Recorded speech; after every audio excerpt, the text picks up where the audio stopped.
friendship that'll never ever end. Hey kids, it's your old buddy Bray Mulbach here to announce that Wrestle Reels is coming! Tune in this Friday at 6 o'clock for Wrestle Reel with Nick Mulbach and the personality Chris Lopez. If you don't want to watch it, well then...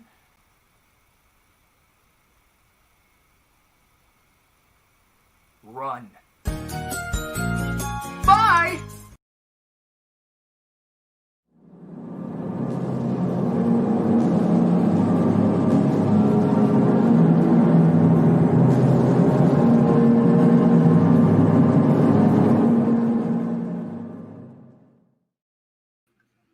What's good, my ghouls and goblins? Welcome back to another edition of your weekly horror movie podcast right here on Who Are They Real Entertainment, and that is, of course, Really Scared. My name is Taylor Cleek. I'm always your guide on this creepy, spooky, ooky little journey, but I'm never alone. Can never do it alone, and I'm always joined by the Nat Daddy himself, the top goblin. We're bringing him in hot. Connor, oh, Jesus Christ. Wow. How you doing? How you doing, friend? Doing real good. What you got going on over there? Just some natural light, some natter days. Doing real good. Still trying to finesse this sponsorship. I'll never stop tweeting at them until they give me a sponsorship. It's worth saying for those keeping score at home. The Natural Light Sponsor Me contest ended yesterday. Now, we haven't heard anything yet, and I don't think it was ever quite clearly stated when we would expect to know whether or not you're a sponsor. I mean, it's got to be pretty soon here, right? Yeah, I mean, it ended yesterday. So I would imagine it's pretty vague in the rules. They just said we'll be notified by either email, Twitter, Instagram, or Facebook. And we have 24 hours to reply. And they're picking 150 people, if I understand correctly. They're picking 350 winners in all. 150 will get like a box that's valued at like $300. Uh-huh. And then the remaining 150 will get the sponsorship, which is valued at over $12,000. Naturally, we're going for that sponsorship.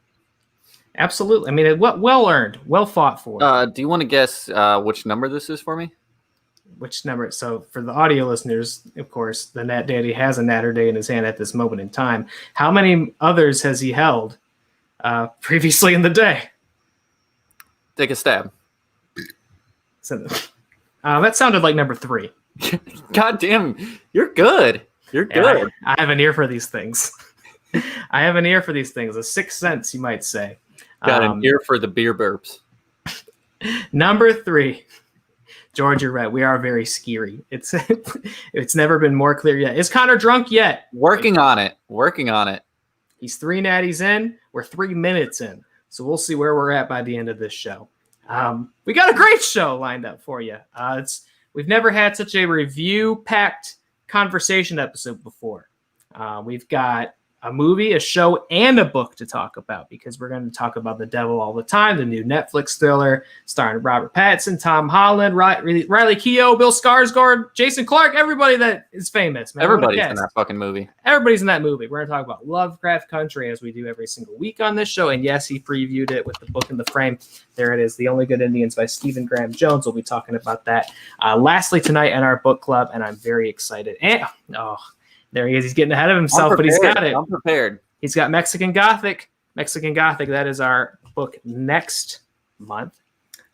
George says that stuff will rot your gut. That's no way to get a sponsorship, George. I don't appreciate that language. But he also says great flick. And we'll get into that in a little bit. Before we do, because we do have so much to talk about, but before we get ahead of ourselves, I would really love, we teased it last week, and we said, you know what? We're just going to let these people know what's going on for our show in October because we've got so much great stuff. It didn't do it justice to wait. But let's go over our Real-O-Ween. That's what we are calling it. We announced it. Real-O-Ween. Really Scared is Real-O-Ween in October. And we've got a good Real-O-Ween lined up for you guys. Let me throw the graphic up here and kind of preview the month for you. Boom. Real-O-Ween. Look at that. What a beautiful schedule. And I thought it might be worth just going over, just kind of formally announcing what we've got lined up in October. Obviously, this is the time of the year that people want to watch scary stuff, spooky stuff, weird stuff. And that's what we do every week on this show anyway. So there's no better time to be listening in and watching Really Scared than in October of this year. I'm so excited to finally celebrate this. As you can see, October 1st, going to be talking Antebellum.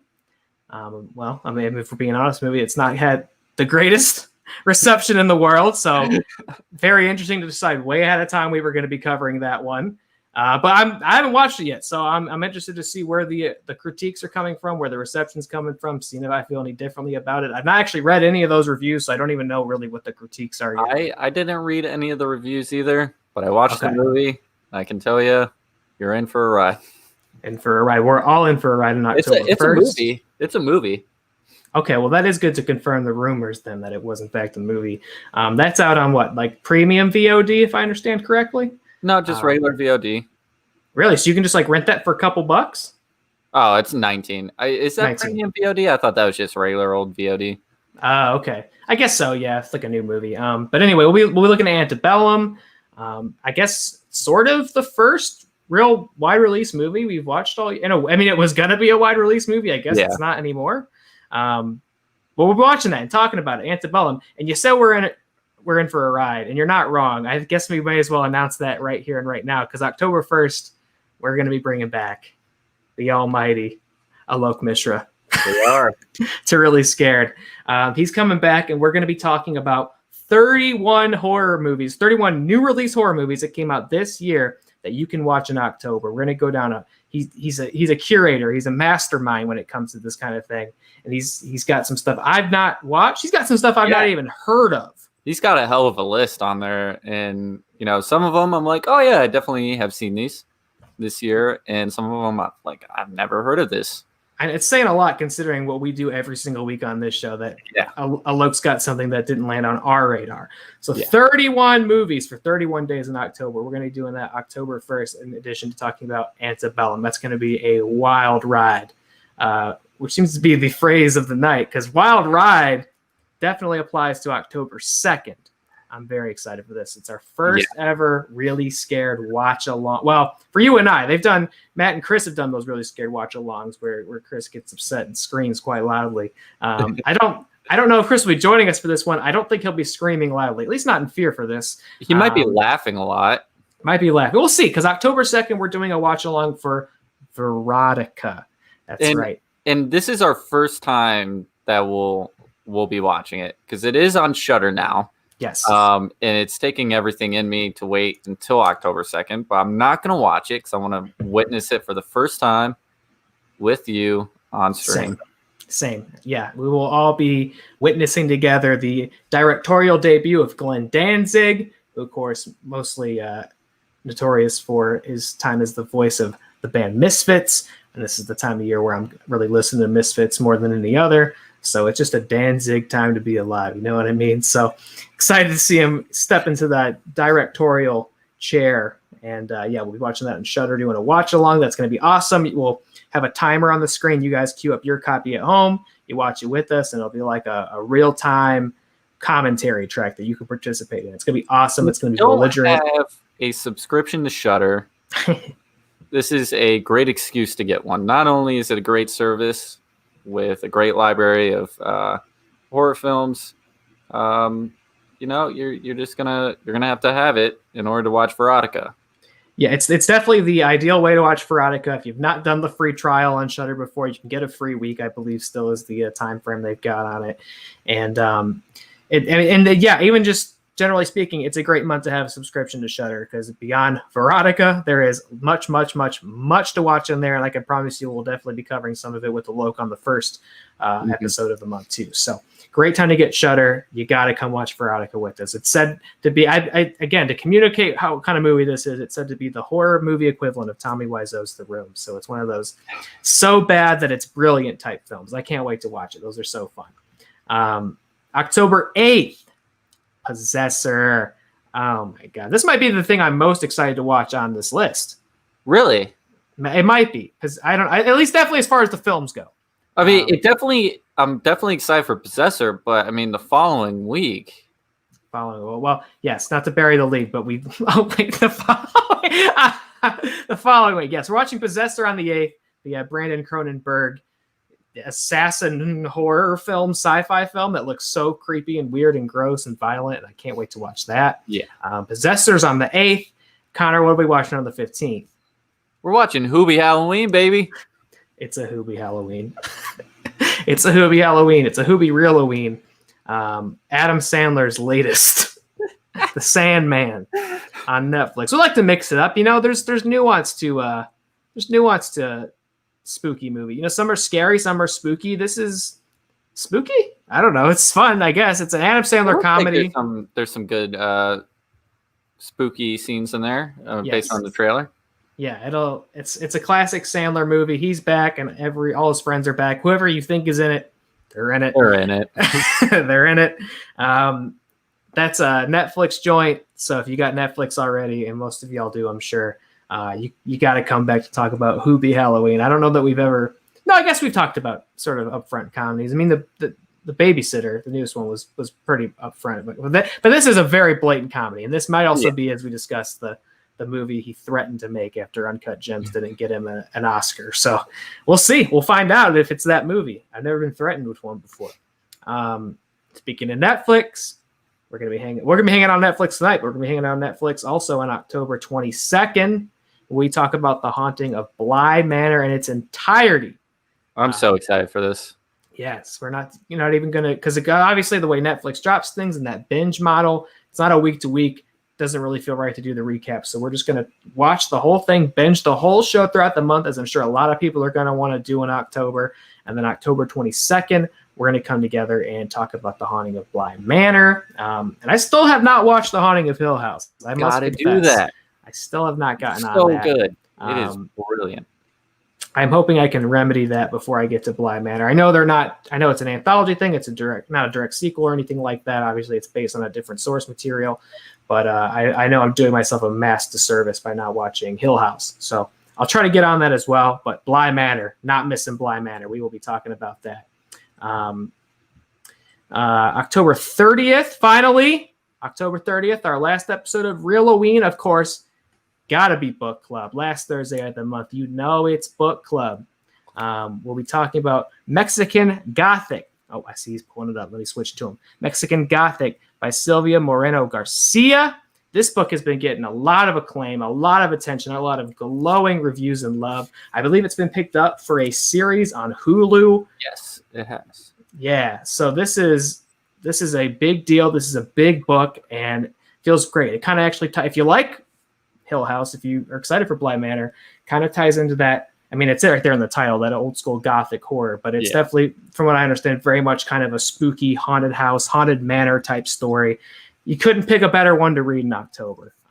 So that's going to be our pick for book club. And then we really sort of turmoiled over this. We weren't really sure how to treat this, but we're October 30th. We'll also be talking about all four Welcome to the Blumhouse films that are debuting on Amazon Prime throughout October. 4 movies. Now, are we going to go in as in-depth to each one as we normally would on this show? Probably not. I think it's all up to which ones do we really have a preference for, which ones did we really engage with. But we're going to be at least touching on all 4 Welcome to the Blumhouse films on October 30th, the day before Halloween. That's our grand finale. So we will have a huge action-packed conversation, stuffed, spooky showdown on October 30th. When we go spend some time in the Blumhouse. And then, of course, it's worth mentioning, we're still going to be doing our weekly recaps every episode for Lovecraft Country. I believe that will take us all the way up to the Bly Manor episode. I think October 18th is the season finale, or perhaps even series finale of Lovecraft Country. So we'll be talking about that show still pretty much all through October. So, I mean, look at that, man. What a stacked list. October. We are going to be very busy. We're going to be very tired, I think. But I'm so excited to watch all this stuff, read all this stuff, experience all this stuff, and then come back and talk about it October during Real-Halloween. You got to love it. And then I don't know if I have the graphic in here. I don't know if I don't. It doesn't really, I don't know if it really constitutes as Real-Halloween. But I want to also say that we have a watch along coming up on October 10th for my man Matt Thomas's birthday, where we will in fact be watching Cats. God damn. We talked about threatening you with the movie. I think we've been threatening people with this watch along. Cats is coming to HBO Max, so we'll all be getting together and watching Cats live again. Where you can queue up your copy, we queue up our copy. It's like a real-time commentary that you get to participate in. Watch Cats with us. I'm going to try to pressure Alok Mishra to come back for that because he's got some hilarious. We encourage everybody to come on to that watch along and try to find those buttholes. We'll be going real close. We'll have a magnifying glass. Yeah, I'll try to find it. Whoa! I did like a spectral ghost itself. This graphic has popped up on my screen. Real-Halloween watch-alongs for the audio listeners. Let me read it out. We got a lot coming up, man. It's Cats is just the beginning. It's Veronica, October 2nd. October 10th is Cats. October 17th is Hocus Pocus, which I imagine is on Disney Plus. Hocus Pocus, the spooky Halloween classic. And then October 24th is The Invisible Man. I mean, you got to love that. The Invisible Man could very well end up being my favorite movie of the year because no movies are coming out anymore. It's we have a watch along every week. Yes. In October. Wow, we do. Holy wow, we're gonna be so busy. We're gonna be very tired. And on top of that, I mean, should we just talk about it? I mean, we have a TV show. Well, I'm always very hesitant to talk about these things until I have it. I'm like, here it is. You can watch it. But we'll get it. I think when we have more details, we'll obviously really have the hard info. But yes, you and I do have a television show on the way. It'll be a. I don't even know how to explain it. You almost can't pitch it till you have it. Yeah. But needless to say, between that, a watch along every week, and then all the stuff we're going to be talking about on just this show, we're going to be exhausted. Yeah, we've got a ton. If you like us, I hope you like us. If you don't like us, I'm sorry. I can't help You're going to be very annoyed with us. If you do like us, we've got a lot of content coming for you.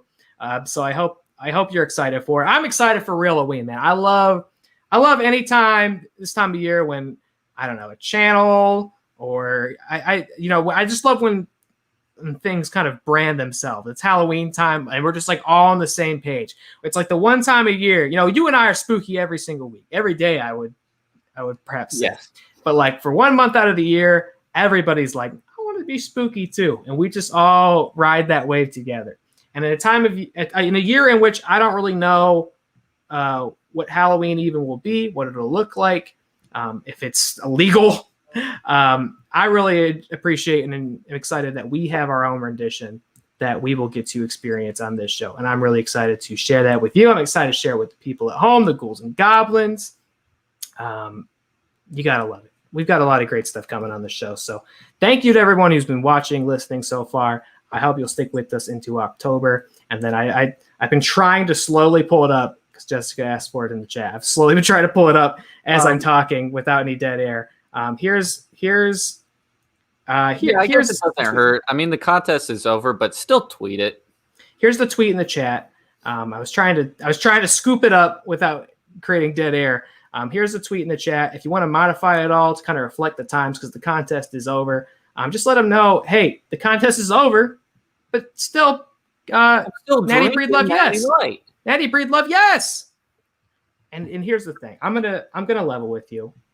I'm gonna be honest because this is a visual medium. The audio listeners wouldn't know this, but I'm gonna let them know. I have spooky tooth because we are getting into Real-Halloween, and I love anything pumpkin. I wish there was a pumpkin natty light. And if they develop that, if they get that off the line, I'm going to pick it up. But consider this my ultimatum. I've been drinking. Go ahead and tweet at him right now. Go ahead and tweet at him right now. Maybe that's the thing to put in the chat. Consider this my ultimatum. Because I'd never drank any sort of natty product before in my life until Connor Breedlove suggested so. One BLT in the chat. How you doing, my friend? What are you eating? So good to see you. So happy you're joining us. We were just talking about Real-Halloween, our October schedule. For reviews, discussion, etc. Here it is. If you missed that part, we've got a ton of cool spooky, weird, creepy, scary stuff to talk about in October. And our motive for releasing this in advance is that people have time to find it, to watch it, to experience it, and come back and talk to us, because that's always my favorite thing, is when people talk to us about this stuff. Look, Natty, I never drank your product until Connor Breedlove told me to try it out. And he was right to do so, and I don't regret trying it out. Natterday, pretty tasty beverage. I'm back on my spooky tooth grind. Consider this my ultimatum. You got to recognize the realness in my co-host, Connor Breedlove. You got to show some love, because nobody has fought as hard as this man has. Nobody has earned that sponsorship like this man has. I'm confident in it. And failure to recognize that and reward that.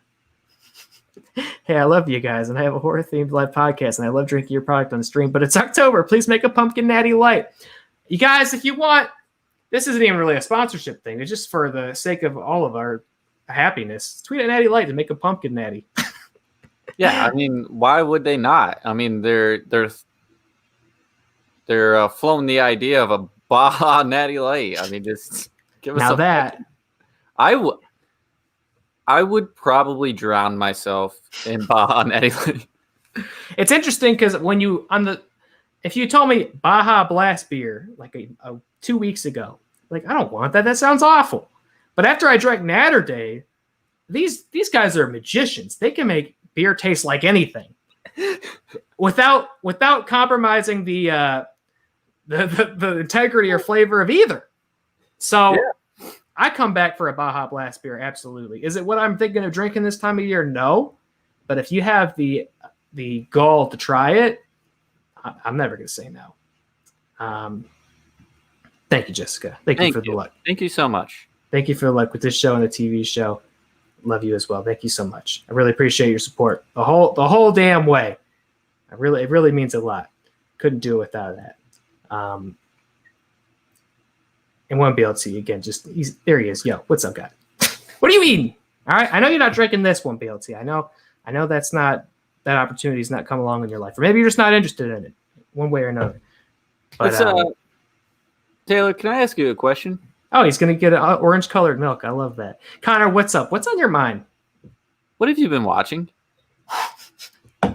Great question.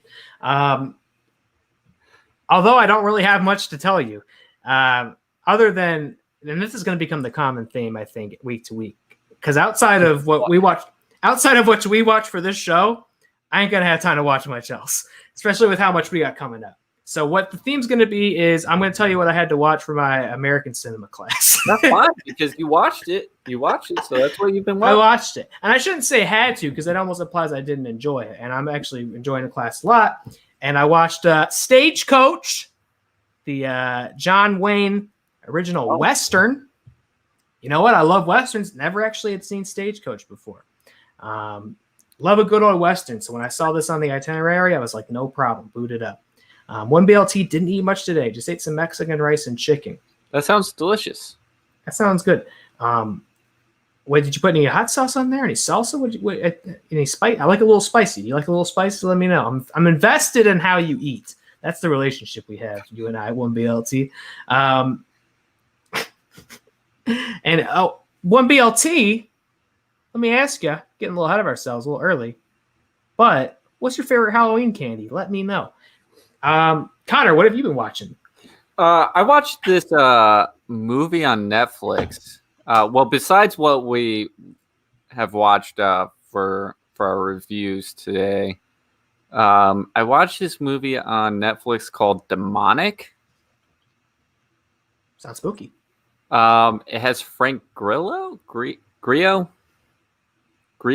I say Grillo. Grillo? That's what I thought it was. He's in it. And it's all right.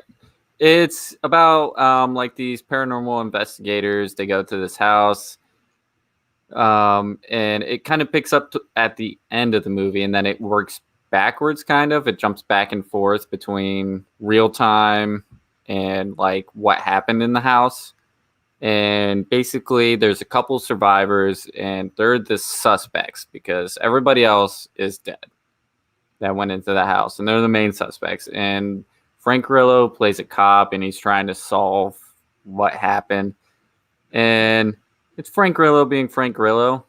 There's a scene where he's like watching some did we lose him?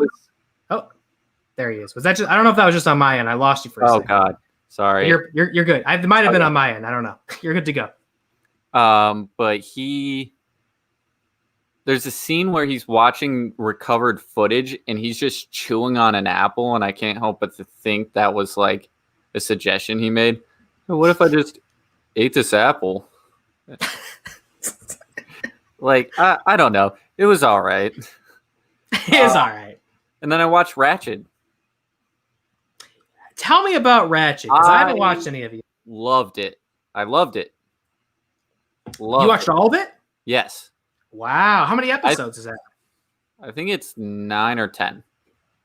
9 or 10. Wow, that's... But it was a breeze. Like, it's fantastic. And it really takes, like... It takes place, like, in the 50s. And it really takes, like, the cinematography and, like, the set design. And, like, it really took that, like, 50s like horror thriller vibe and went all the way with it. There's some episodes where I was like, holy shit, this, like, I feel like I'm watching a like movie from the 50s, like how the lighting was and everything. It was just really cool, and I really liked it. I liked all the performances from the actors and actresses. Is this a little more focused than like American Horror Story tends to be? Very focused. Very focused. Okay. I mean, there are some like subplots and backstories, but it's all contained and like is relevant to the main storyline. So it doesn't go off the rails really at all. It's still violent and all of that. And I don't know. I really loved it. I thought it was really good. It seemed pretty open-ended, so I think there will be another season.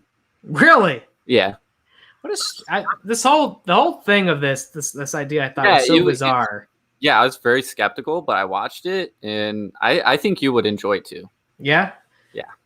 Because that's just always been my holdup on Ryan Murphy, is it's like he gets an idea, and then he like gets a different idea. He's like, never mind, I want to think about that instead. I want to think about aliens instead of witches now. But they're going to be that's always been what turns me off a little bit. So to hear that he's like just focused on one idea and developing that and making it as good as he can, that's definitely appealing to me. I really would like to check it out because you've been saying you love it. I know Matt's been enjoying it. I've seen a lot of people out there saying great things about it. Speaking of Matt,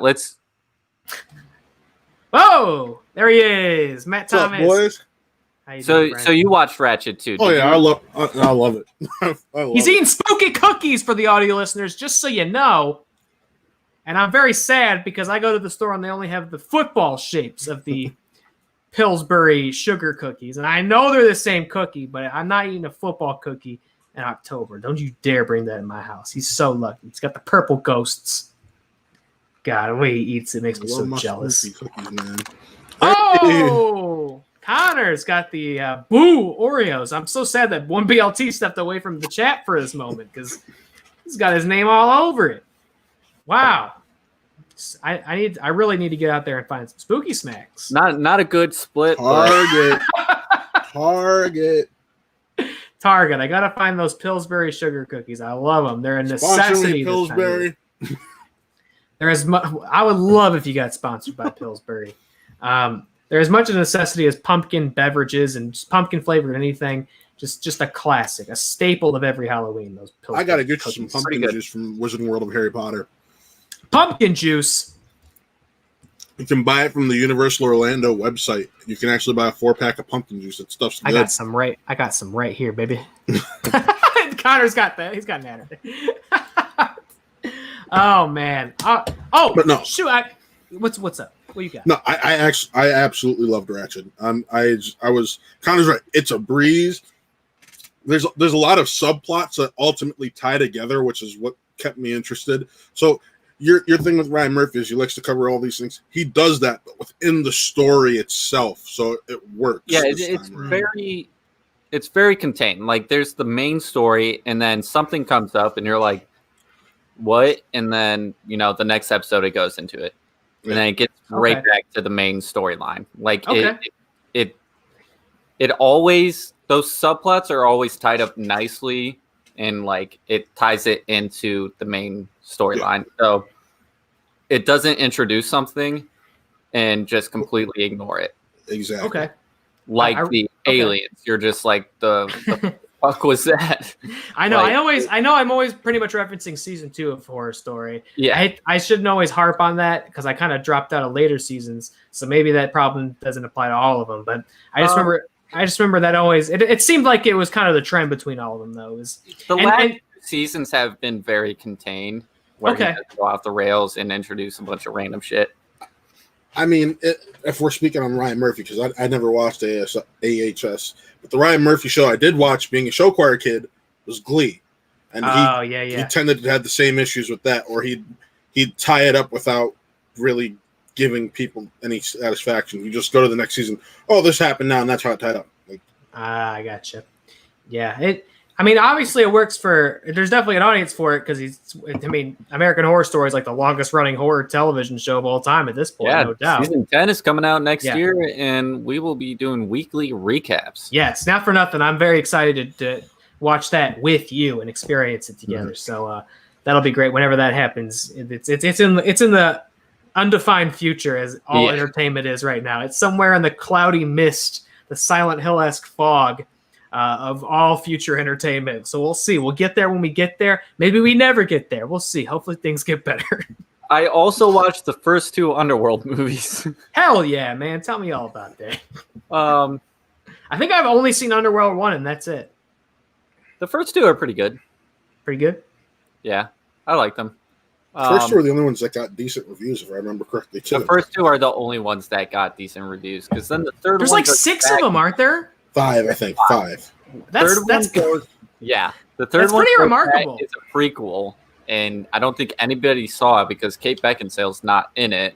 Oh, and God, people are like, they found someone that looks eerily similar to Kate Beckinsale, and it's her younger. It's weird. And then there's 2 more after that. I think it's remarkable that Underworld has. That came out in 2016. That came out 4 years ago. Did you know that? Wow. 4 years ago, we got a new Underworld and nobody saw it. That's kind of to what I was about to say. Is that I think it's nuts that there's 5 Underworld movies and which no one was talks that? about Underworld. That was Blood Wars. That's when she comes back to life, and the way they differentiate her coming back to life is she's wearing a white coat and has bleach blonde hair. The last one I remember was like The Rise of the Lycan or something like that. That's 4, I think. Yeah. Were any of those directed by Paul W.S. Anderson? I don't think so. No. I don't think so.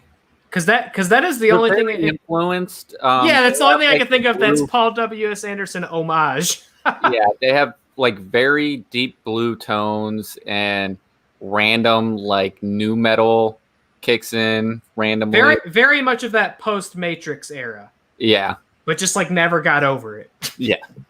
Which I never got over it either. I can't wait for the new Matrix. A lot of leather. Yeah. So Rise of the Lycans was the 3rd one. Then we had Awakening in 2012 and Blood Wars in 2016. Wow, all the way there. So it really doesn't seem unreasonable that we might see a 6 Underworld. That was only 4 years ago. It's really not that unreasonable that they might not be done with it at this point. I don't know narratively if they are, but speaking of long-running horror franchises, yes, and also I want news. Yes, let's get in the news. Also, I want to say if we raise enough money for the Twilight live stream, we have to watch all the Underworld movies as soon as it's done. Oh! No. Another 5! No. Another 5! Let's do it. No. Another 10 hours. If we raise a certain amount of money, like we got it. Yeah, if we can get like $5,000, I'll do another. Yeah, no. If we get $5,000, we got to do something really, really weird. No. I'm gonna have to sleep. There's football that week. I think there's football that. You could do a dog check in the middle of the. It's a wolf vampire. It's a were dog. All right, let's hop into the news. Well, hold on. Shouldn't there be someone else we bring on for the news? Oh, hell yeah. There most certainly should. Oh, rise. Rise, my child. Rise. For the first time ever, welcome to the show, Chris Yeah. Anthony Lopez. Yo. This is very strange having Chris on the show. 'Cause he's a scaredy cat. Obviously a scaredy cat. Famously. Y'all Really, name you're- drop me. Your presence on Really Scared in this format predates both mine and Connor's in the watch-alongs you guys did. You guys kind of carried the brand forward while I was not doing it. You did. You carried the brand forward. With the spark that is Really Scared. Yeah, Taylor's told me, it's like you seeing that Really Scared with watch along. It was like, should we? Should we? Yeah, I think that is what sparked it, because I think like a couple days later we were just talking about it. I saw that banner across the top, Really Scared, and I was like, I gotta get involved, man. I've got to. There's got to be something there. Damn well, I didn't want to do it. I was reminded that. I was like, I would love to do that with you, and here we are. We're like, I don't even know how many episodes we're in. It's pretty insane, and I have to toot our own horn. I was actually just thinking about this. It's pretty insane that how consistently we've hit every Thursday since we started. I think I don't think you've missed one, actually.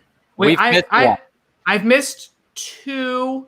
We missed two. I've missed two where things came up and I just couldn't get the episode. But like, considering how crazy this year has been and life has been and like individual schedules are, it's nuts that we so consistently managed to show up here every Thursday night and do this. So I clearly couldn't have picked a better partner in this endeavor, my friend. Thank you for joining me on this ride. I'm actually checking to see how many we've done and shit.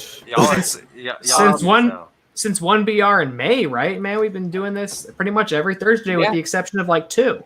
Yeah. Nuts. That's nuts. It's probably the most consistent. May 7th. Yeah, May 7th was the first episode. Wow. That's pretty nuts, Did Taylor man. have a beard?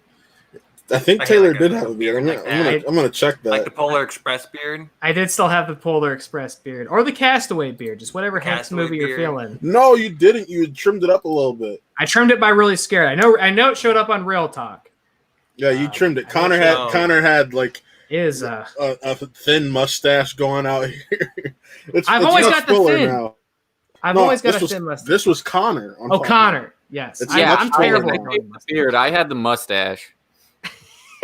I think I told you, Matt, yesterday when we were doing Spin from the Reel, or after the show, or before the other fun show that we recorded last night. I think the first episode of Real Talk, Taylor, were you part of that? At least the first proper episode of Real Talk. Was that the Guilty Pleasure episode?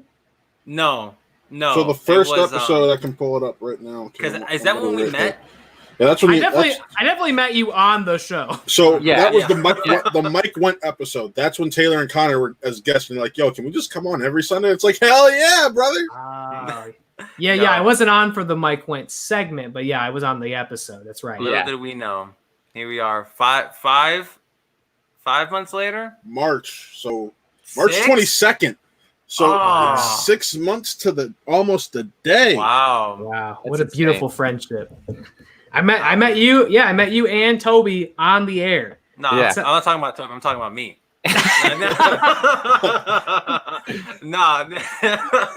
No, but for real, like it was, like that was so long ago, and especially since like when the pandemic had started. I know we want to talk about the news. I promise. Let me just get this through. But when Matt had asked me, Matt really didn't ask me. Matt was like, "Hey, I saw you're out of school," and I'm like, "Yeah, man, the pandemic." He's like, "Well, looks like you're going to be free because you're not going to have to go to class." And I'm like, "Yes." And then he asked me to do Real Talk or something like that. And then we got Sprint from the Reel off the ground not too long afterwards. But those Really Scareds, that was like, I felt like that was me like just getting thrown into the deep end. Yeah. Especially, and I didn't know that inspired this iteration of the show. Like, that's awesome. I'm glad me pissing myself watching Pet Sematary. It was a trip, man. And y'all were talking about Annabellum not too long ago, so I looked at the reviews. Holy hell! Yeah. Holy God! It looked good. I still want people to go check it out. Yeah, it looks good. The trailers look good. Out and come back on October 1st to talk about it with us. I'm still gonna check it out because I was in the same boat as you, Chris. You know, I saw the trailers all the way back like last year, and I was like, "This looks so good! I can't wait It for looks this." solid. Janelle Monáe's like on fire now as an actress. Yeah, Yeah. but we'll save my thoughts for next week. And look, Matt and Chris, if you guys happen to stumble upon Annabellum, you're always welcome to come back and discuss it on this show. I appreciate the invite, but I think I got something to do that day. I can't. Yeah, man. it'd be an easy watch for you. I mean, after reading what I read, I didn't go too crazy into the movie, but I'm just surprised at how poor it's doing critically. I really am surprised by it. Yeah, well, I don't want to elaborate too much because I don't want to get into it, but like I want people to go form watch opinions it for themselves. Yeah, they should definitely screw the reviews. People should go inform themselves. On this movie, what's good about form their this own opinion. pandemic is I don't think I've read a review since like late February. Yeah, it's a weird Like, time to be a screw movie it. critic. I mean, I don't even think I ever read a review. Like if I wanted to go see something, I would have gone and seen it myself. I heard a real review. Yep. Yeah, we've done some real reviews, but I'm not reading. I don't read. By the way, shout out to y'all for doing Mexican Gothic. We love seeing some Mexican. I'm really scared. So Hey, you wanna read it? You want to read it? Double We're doing some native indigenous representation with Hell Yeah, yeah, good I'm movies. loving that. That's awesome. Yeah, I Good for just want y'all. to say, I mean, I went and counted. This is episode 19 of the narration of Really Scared. Oh yeah. So episode 21 total, but episode 19 of the rebirth of Really Scared, part 19. We definitely have. We've been to hell. We've been to space. We've taken Manhattan. We fought Freddy by now. We've done all of it by now, dude. yo, Freddy vs. Jason's so good, and no It one can is tell me good. otherwise. I love that movie. That That's a movie fun rocks. It It's is. fun as hell. Um, Yeah. So again, on the topic of long-running horror franchises, All right. Yes. there's one of my favorite long-running horror franchises is back in the news, and I always love talking about this. Let's start out with Scream 6 has already been greenlit. What? What? Scream 6 has been greenlit, and Scream 5 has an official title and logo that we just saw. Scream 5 is simply titled Scream. It's called Scream. If you can see on this logo here, Scream.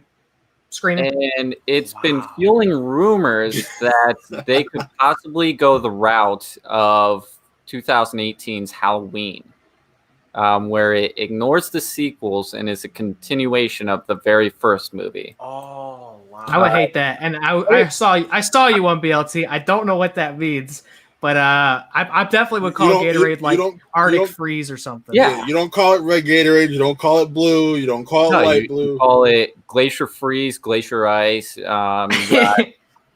got your Just glaciers. You've got your cucumber Gatorade. That's good. That one is good. It is. One BLT coming for me like that. After But everything what we've do you been guys think about this? On both fronts, how do you feel about Scream 6 being greenlit, and how do you feel about the rumors with this new title? So I'm gonna start first, since I'm the one who's never seen a single Scream film. Whoa! What? Do I'm better. disappointed. Yeah, literally do better. It's actually on my Grow list. up. It's on my list of movies to watch with Jen over October. So that's Good. that's Do something that'll get done. They're fantastic. But honestly, I'm wondering if that is the case, if it's a way they facilitate bringing Matthew Lillard back in, because I know enough about the series from you guys. So when Connor brought that up, I'm like, does that help facilitate Matthew Lillard coming in a cleaner way? Because I know you said there's the other 4 movies don't make him any more dead than the first one does. Yeah. It's not like he shows back up in 3 and dies even harder. Like he's dead in 1. So that I totally hear what you're saying though. Like, it's the idea to make a cleaner continuity. So like everybody remembers Scream 1. They don't want to watch all the other ones, but they could watch this one and still get it. I think that would be a shame. We kind of went over this a little bit in our group chat with the idea of it being akin to the Halloween reboot. Halloween is so much more of a clusterfuck. Convoluted. I mean, people Yeah, die or that. and they're Damn, like, no, one BLT calling me out with the truth. The only time he walked. Yup. Scary movie, yeah. Which trivia, if you don't know, Scream was originally going to be called Scary Movie. Titled Scary Movie, and that's why Scary Movie took the title because it was the same production company, and they're like, let's just call it the original title, Scary Movie. Yeah. Stick that in your pipes, trivia heads. But yeah, Halloween is more convoluted because people die and come back to life. They went culty. Yeah, there's been reboots. It's just been weird. This one, it's not convoluted. It's a straight storyline. And I personally think if they do that, it'll be a disservice to Wes Craven and his legacy.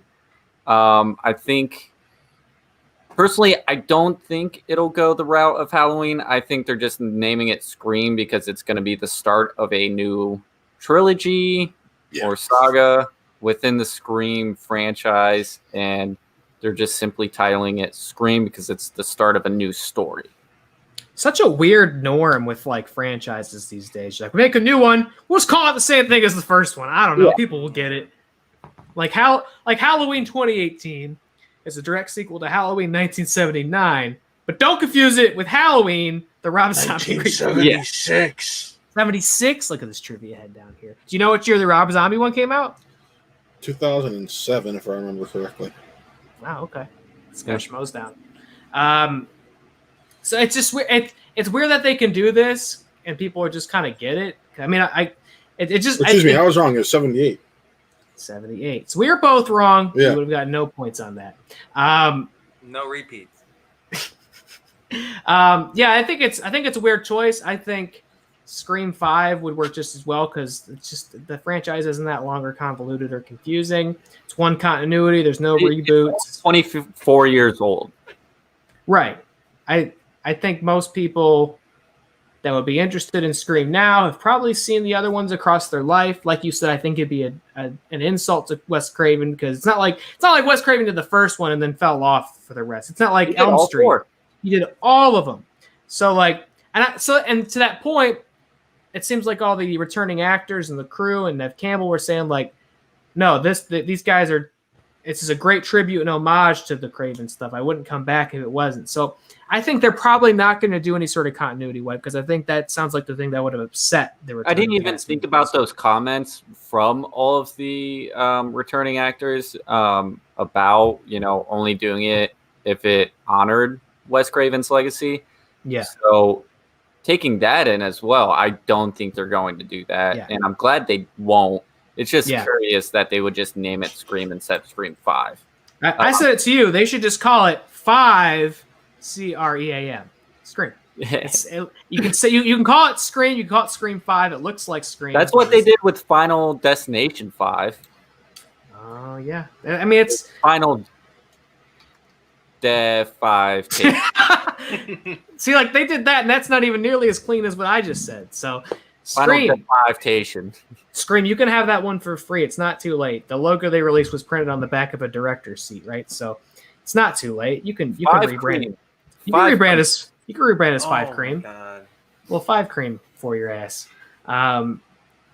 Also, that they're making a 6, they're like, yeah, we'll make a 6th one. I mean, that definitely speaks to they're just naming it Scream to start a new story. You think the next one's called Scream 2?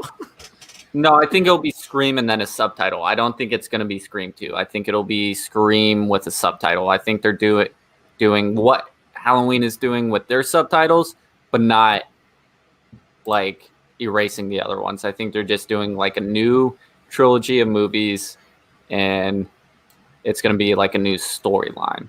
Just as long as it's not Scream Revelations. I hope not. Very tired of that. It'll probably be like Scream for Your Life. Oh! Scream. I don't know what the third one could be. They could go the Saw route and just call it Ghostface. Yeah. Mm-hmm. I wouldn't hate that. Or The Scream.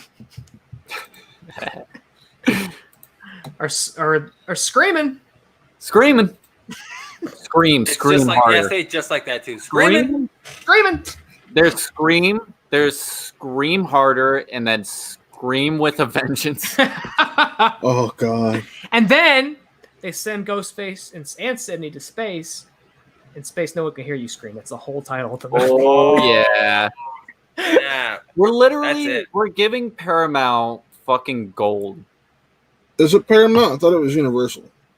No, it went to Paramount. Okay. It was Well, originally no, Comcast is the Dimension, worst. but I don't think Dimension's anything now.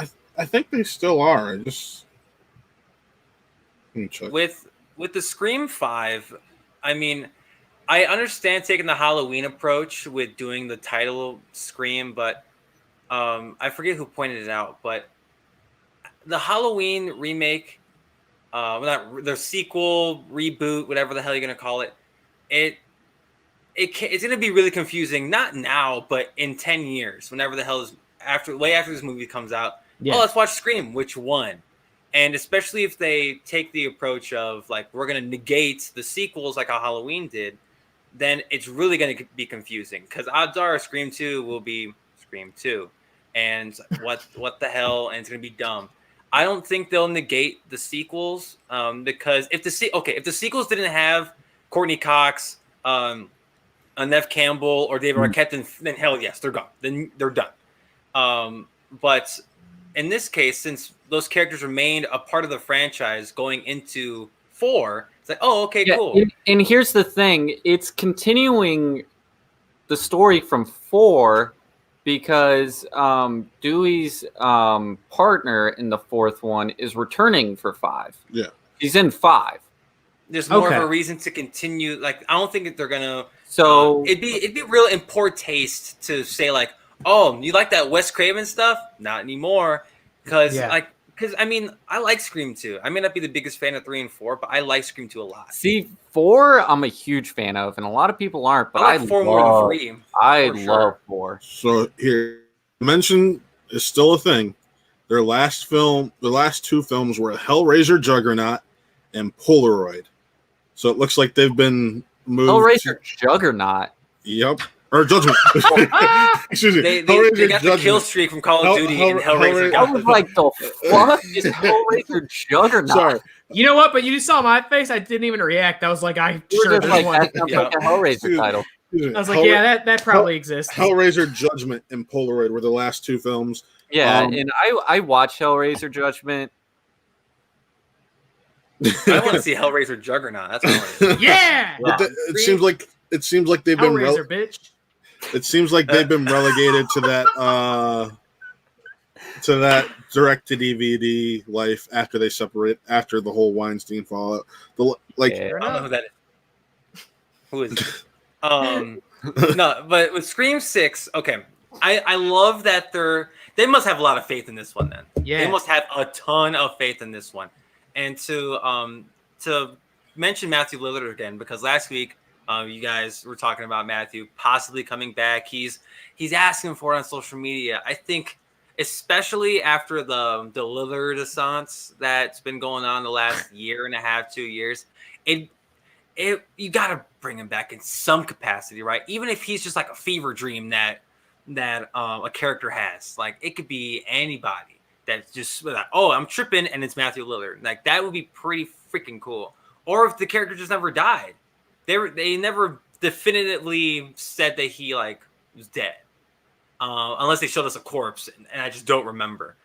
But doing a Scream 6, that's where I think they're gonna definitely pass the torch. They're gonna give this franchise to a new group of people. Neve Campbell probably won't do it. Courtney Cox probably won't do it. David Arquette's gonna be too busy doing death matches in Texas. He's not gonna do it. So I think I still need to watch that. I really want to see You Can't Kill David Arquette. And maybe on the show that you maybe have showed the video prior to this episode, we can talk about it on a wrestling type talk show. Only if we have one on this thing. Oh, look at that! Lightning quick. Look at that. Look at that! Oh my God! Friday. Yes, just because SmackDown isn't enough, you got to have Wrestle Real on Friday, 6 p.m. EST tomorrow. Check that show out. Me and Nick Molbach, that's my homie. That was a Mick Foley-esque plug. He should be proud. I I'm so happy to do that show. But You Can't Kill David Arquette. I'm like, that's going to be something that we have to cover on Russell. I'll Real. watch it and I'll come on and talk about it. Let me say, and this isn't just. I'm not just doing this for the plug. I'm so excited for Wrestle Real. I've been clamoring for this for the show. Like, I need to come on to that show. And the invite's always open, my man. All it is that just we're pre-recording them spoilies. We're pre-recording them for now because Nick and I are two awfully busy guys, and finding a night where we're both off to do a show like Really Scared or Real Talk or Spin from the Reel is really hard. Right. And no pun intended. Yes. We have to have conversations, and maybe we'll get a day soon, Tuesday, maybe. But for now, every Friday, 6 p.m. EST, we will have Wrestle Reel, and our first episode goes up tomorrow. It's a lot of fun. And go ahead and check it out. Very excited. Only time you'll see me on that show is when we're talking fighting with my family. Until then, I guarantee it'll happen at some point. But but Wrestle Real, but David Arquette and Courtney Cox and Nev Campbell, they will not be in Scream 6. I'm pretty sure. One of them. You don't think so? One of them will die in 5, and the other two will kind of pass the torch. I think one or two of the survivors will be at the beginning of 6 and basically just move away. The new Drew Barrymore scene. Like, and that's maybe they all 3 survive the movie, but at the beginning of 6, it recreates the Drew Barrymore scene, and someone dies at the beginning of 6. I think it'd be so really exciting. ballsy if they killed all 3 of them in Scream 5. I think it'd be extremely ballsy because it's their franchise. It's the 3 of them, and if you want to set the standard going forward for a new Scream series, trilogy, whatever the hell, you kill your 3 leads from the previous films. And I'm fine with that because the young cast they built, holy nuts shit. They brought in a ton. And I'm glad you brought that up because they've brought in so many new young cast members. It's pretty much impossible to not believe. And their intention is a new cast going forward. Those could be recurring characters that go forward. I just thought about this. Could be members of that Matt Lillard cult. Yeah. That One BLT will be there. One BLT will be the Ghostface Killer. And in my movie. And the new cast is not anybody like, I don't know who these fucking people are. Sure, there's a couple names where I'm like, who's this? But there's a lot of people like, holy shit, they're in this? Yeah. Selena Gomez is rumored to be in it. Not announced. She's Drew Barrymore, though. She's the one probably. Probably dying at the end. Because in 4 they had like 6 like huge actresses just fucking. Wasn't Emma Roberts in 4? Yes. Yeah. That's when she was doing like Scream Queens on Fox and all that shit. Scream Queens is the shit. Another Ryan Murphy show I watched actually. Yeah, pretty good. But you have Dylan. I can't remember his last name. Minette. Yeah, Dylan Minette, Dylan Minette, who is fantastic and Don't Breathe. He's great. He is good. Wallows. Like, he's fucking great. I love Mason Gooding, who I love in Love Victor, and I gotta watch Love Victor too. And what was Booksmart? He was in Booksmart. So you've got Jack Quaid. Jack Quaid. He's gonna be so good. And Jack Quaid's around our age, but he looks like he's perpetually 40. Yeah. Yeah, he's like 28, I think. Yeah, I think he's like 20, 40. Like, what? Got Jenna Ortega, who was in Babysitter. I thought she was very enjoyable in that. In this. So it's a great young cast, and I hope that, a lot of them make it to 6 because I love this cast. I'm so excited because, aside from Evil Dead, I think Scream is like right there with it as like my all-time favorite horror franchise. I just think it's really kick-ass. It's really slept so fucking good. Super slept on. What's great about there's a lot of stuff that's great about Scream, but one of the things I think about is how consistent it is. We were talking about Halloween and how convoluted it is, and the quality. There is no real standard of quality. It's all over the place. Some are good, some are terrible. Exactly. Scream doesn't have that. Exactly. I mean, a lot of people will talk down on 3 and 4, but I don't think there's one I don't like more than the last one. Agreed. Yes. Recently watched all 4 of them like back to back to back to I back. gotta rewatch 3 and 4. And I was like, I've loved all 4 of these just as much as the last one. Like they're so good. And the first one, of course, is the most iconic. It's the most classic and memorable. But the fact that it grows into a horror franchise, is it's so aware of that fact, and it takes it in stride and uses that as an angle to manipulate and have fun with. Yeah, and it's super meta. Yeah. Because inside the movie, a movie is being made about the murders called Stab. Like, it's just so cool. I hope they continue that because Halloween. I think they will. I guarantee took a hard right in the Stab is in the getting sequel. rebooted. Yes, Connor. Stab is getting rebooted, and new cast. Be a plot point. I guarantee it.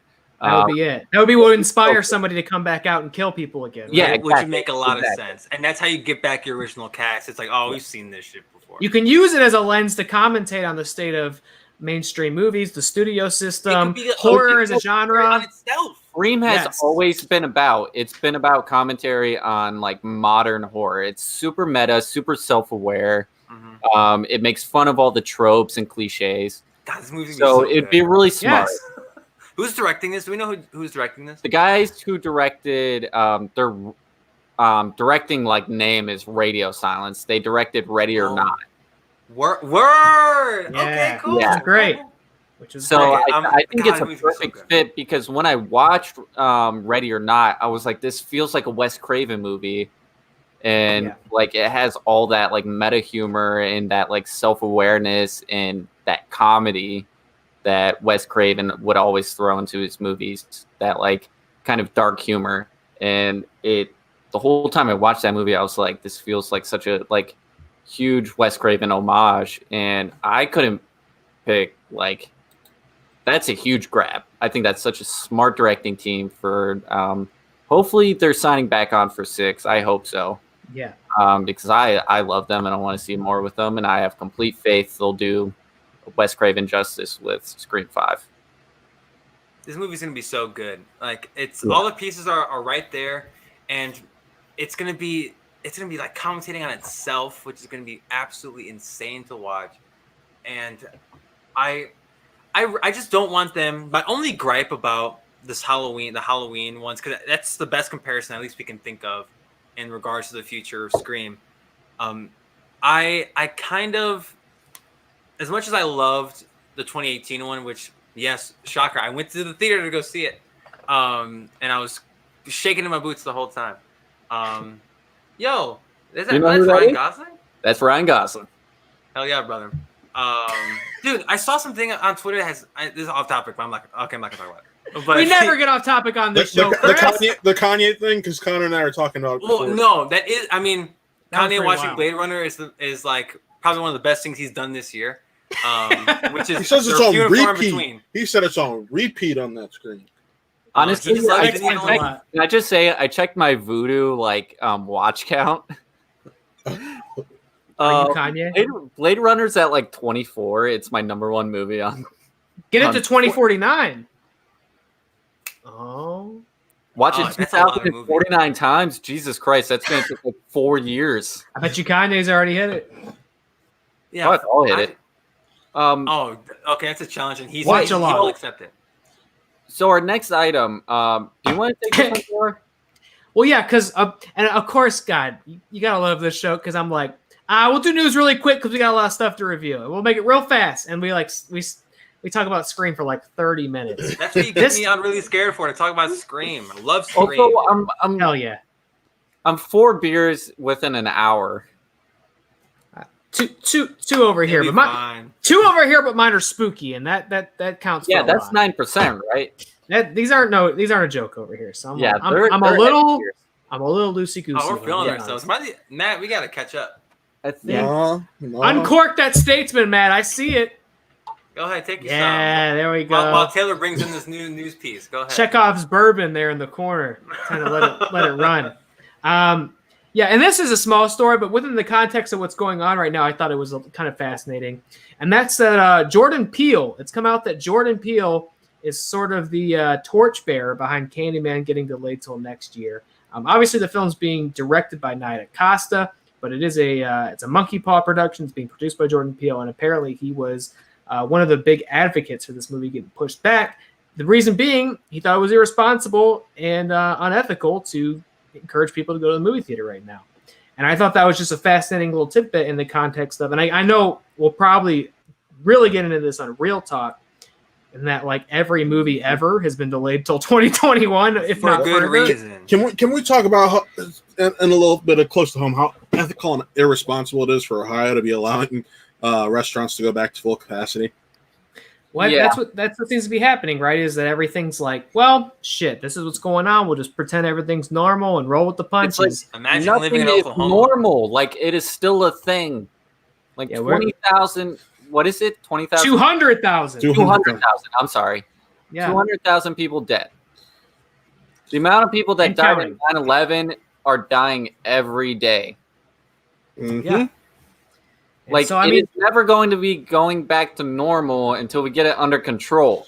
But Like, let's just I commend Jordan Peele for doing this, especially Yes. with Yeah. his own movie that he has money invested in.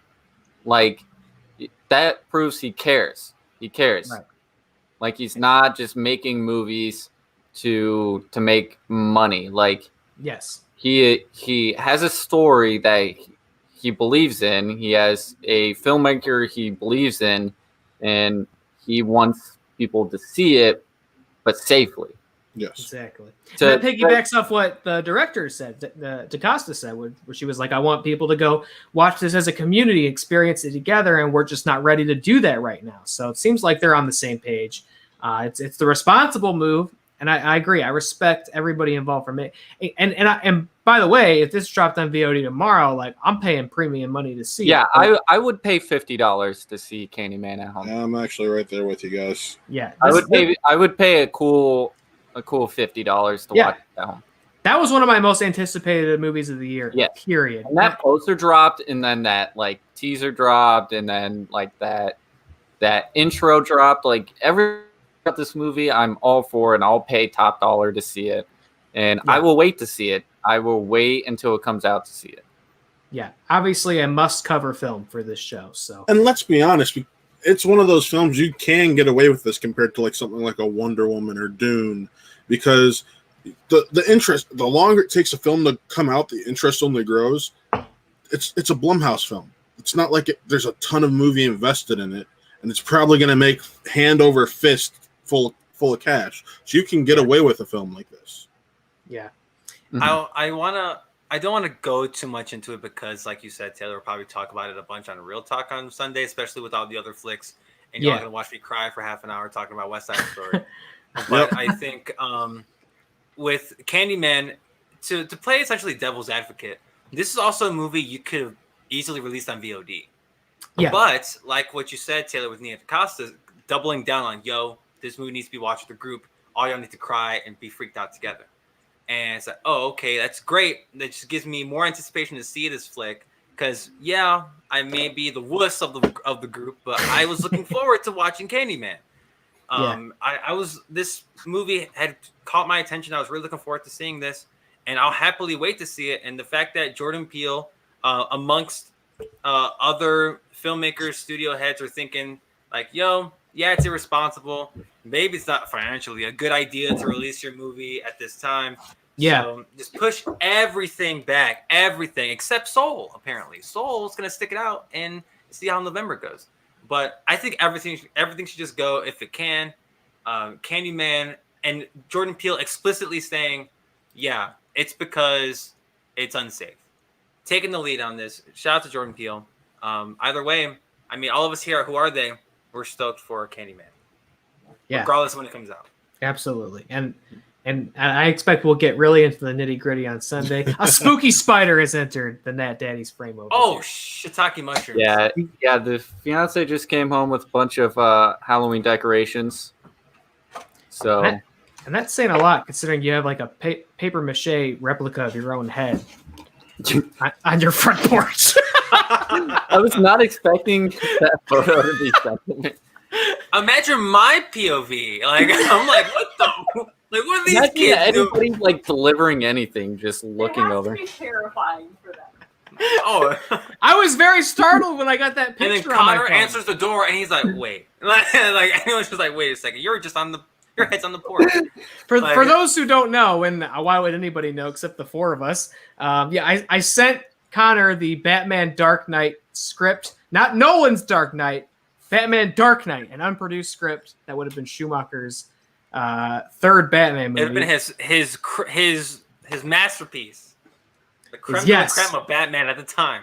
Yes, it would have been his final thesis statement on the character, perhaps that never got made. I sent him a copy of it, and I got a strange Amazon delivery picture of what looked like his head on the porch, made of There's paper my mache, next to the package that was delivered. It's Connor's head poking out of the ground. That's what he's doing. Did Liv make that? Yeah, she did. I gotta say kudos, because that is a stunning likeness. I immediately got it. I saw the little thing pop up on my phone. I was like, what the fuck? I had to open it up immediately. I was at work. I was like, I gotta know what that is. I gotta know. I didn't know where to put it, so it's on the porch. It's been on the porch since we moved in. It hasn't moved. Thank you, Chris. For our audio listeners, see this. It's not even like positioned nicely. It's just there. Why the hell did the Amazon guy put the package by the head? That's my I love question. that he did. Saw I it in love that he Grand, did. probably. He did that He's like, just for me. oh, you must be Taylor. And they put the freaking package down, and it's Connor's head. It's like, what the hell? Stunning likeness. Kudos to the artist. He's drinking like weed killer in the back. It's like, bro, we need to calm down, Amazon. And shout out to Amazon for that. I like to believe the driver did that just for me. I appreciate that they did that. They could have put it anywhere on the porch, or like next to the paper mache. Yeah, there's chairs on the other side. There's literally a chair next to our door. I saw all I needed to see. Okay, like the fact that Connor's always So watching his porch They even when he's walked not up there. onto the porch, looked around, saw a severed head. He was like, "All right." It truly looks like you. I got those Amazon delivery pictures. They're not high res, and I immediately got from a thumbnail what was happening. I was like, "Wow!" It looks like him before he so shaved nailed the it. head. Liv Before he nailed it. shaved the head. Before he shaved the head. It almost looks like you That's have like where a you dirted Superman it. swirl on top of your head. Right? Like, I'm like, damn. Like, Connor's And the only- just chilling on the porch. And the only reason I brought any of that up was to say you can hopefully, within reasonable time, expect us to finally do our first Who Are They table Yes. of Batman Dark Knight. I've been waiting for this to happen since the first incarnation of this channel, doing these table reads. So Just when you first thought- announced it.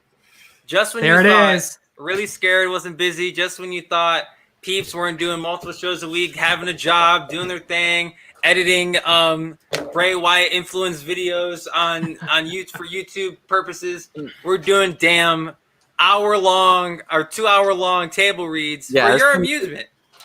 Two It's and a gonna be a half. doozy, and I can't wait. And I can't wait to do it. Can't wait. It's Um, the I unpredictable. can't wait to watch. I can't wait to read this and then do the table read. I think You I'm got to gonna do a figure cold- out. I think I want to do a cold read of it. Uh, You got to So- figure out what characters you want to be. So I will say this: playing Robin or Nightwing, whatever. Chris is our guy. Is that character turned into Nightwing? I don't know. No spoilers. I don't know. I don't know. I don't I'm know. gonna read it cold for the first time, like when we I'm do just, it. I'm just saying. And unfortunately, mine and Nick's buddy Albert, he works nights, and he was going to be our Batman, so he is unable to do that. Damn. We need a So- Batman. It might end up being me or Nick. Are you sure? I'm already cast, Connor. I'm already cast. Yeah. Are you sure? I think we found our Batman. Yeah, Like, Taylor. I don't know. I'm pretty sure we found our Batman. No. I'm already cast. I yeah, am playing. Taylor has long called Scarecrow. I'm the All right, scarecrow. I'll be Batman. Fuck it. Woo! Connor and I will get drunk and we'll do Batman and Robin together. That's fine with Yes. me. I'd rather stick with narrators. Yes. Connor is vengeance in this table read. And Yes. he beats the shit out of me. That's the crazy part. Like, you know? Hell yeah. I can't wait. We got to coordinate whenever we're going to do that. But I can't wait to be Scarecrow. I can't No, wait to be Nicolas Cage being Scarecrow. So Oh yeah. because that's who would have played him in that film. And I just want to say, with that package came a nice little note in the package. It was a famous line from the movie Con Air with Nicolas Cage and John Malkovich. It's a line that we recreated in one of our college classes together. Oh man. And it was a pleasant surprise. I loved it. I laughed hysterically while reading it. It's your barbecue and it tastes good. Oh yeah. Oh man. You know, I thought with this episode, I was like, we're gonna kind of skip the news and the trailers. We're just gonna get right into it. I always deceive myself. I really thought 2 news items was only gonna last us like 10 minutes. We're at an hour and 15 minutes of the show. If you bring out Matt it. Thomas and Chris Anthony Lopez, we're talking for at least an hour. Yeah. Like about one thing. So that's what you should expect going forward. I'm fine with these long shows. I love talking, especially with you guys about anything movie related. So yes. Yeah, it's partly why Nick and I started this, because we were always having these conversations, and it's just like, why are we stopping?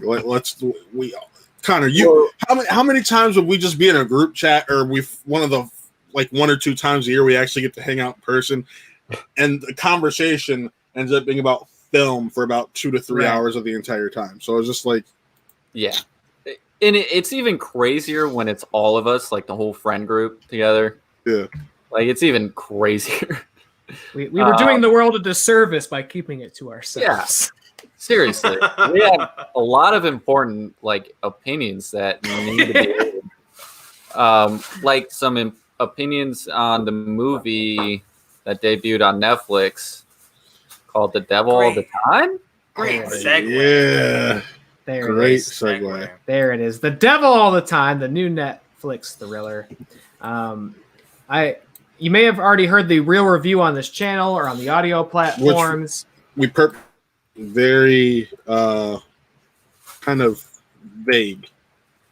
Which I appreciate, because kind of early on we had said, because this was kind of, well, and we'll get into it obviously, but this was kind of marketed as like a horror movie, and the trailer came out and we saw it on the show and we were like, man, we got to talk about that movie. And then you guys got the early access, the sneak peek, doing a review. So I appreciate you leaving a little bit on the cutting room floor, so to speak, so we could kind of still dive into this on Really Scared. Because will be naturally, as it always is, this is a spoiler review, which if for those listening or watching haven't seen the movie already, don't want spoilers, you can catch the real review on this channel, which doesn't go into spoilers, because it's just kind of a base level opinion review of the film. But this, we're going to really get into it and dissect it and say what we think about it. So this is obviously a huge new movie on Netflix. It's got this massive cast. Again, Tom Holland, Robert Pattinson, Jason Clarke, Riley Keough, Bill Skarsgård, Mia Wasikowska.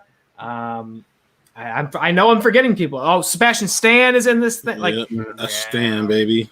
So much so that when I was watching it, I forgot Tom Holland was in it until halfway through, and I was like, "Oh shit, he's in it!" Like, you already sold me on this movie before he showed up, because this cast is nuts. The story's crazy. Like, I forgot because he doesn't show up till a little bit in it. About 45 minutes in, if I remember correctly. Yeah. Yeah, you got was it Neville from Harry Potter? No, that was Dudley. Taylor and I were texting. It's like Dudley doing his thing. Yeah, I texted Taylor when the spider scene came up, and I was like, it was Dudley with the spiders. Dudders. So, and for those who haven't seen it or need a little bit of setup, this is a new film on Netflix. Kind of has an anthology vibe to it. All the plots eventually intersect and relate to each other, but kind of has that anthology vibe to it. It's almost sort of this Southern Gothic thing, but it's Southern Ohio, which disclaimer, we're in Northeast Ohio. I don't hang out in Knockemstiff, which is a real town, by the way. Yeah. Which is such a cool ass name. I assumed immediately it was fictional. Should we go visit Knockemstiff? You want to do a episode of Knockemstiff? Let's do it. At the prayer log? I do wonder with it being a real town, like, are people going to flood Knock'em Stiff? Like, are the Knock'em Stiffians going to be like, oh my god, these motherfuckers saw the movie? Knock'em Stiffians? Yeah. Yo. Are they going to be like, oh my god, they made this stupid movie about our town? Like, it's really not that bad.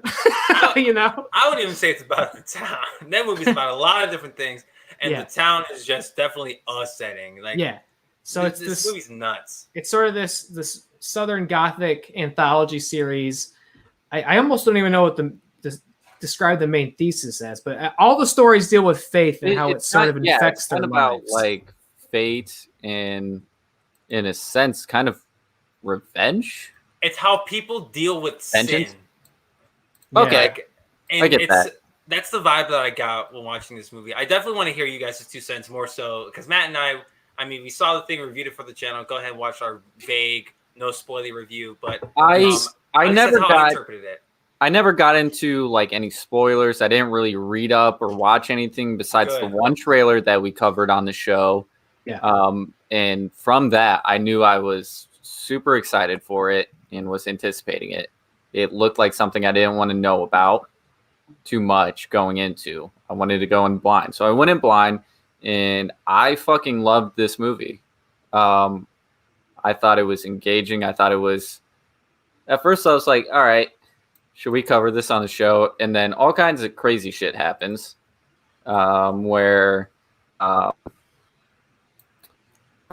Dudley, I'm just going to call him Dudley.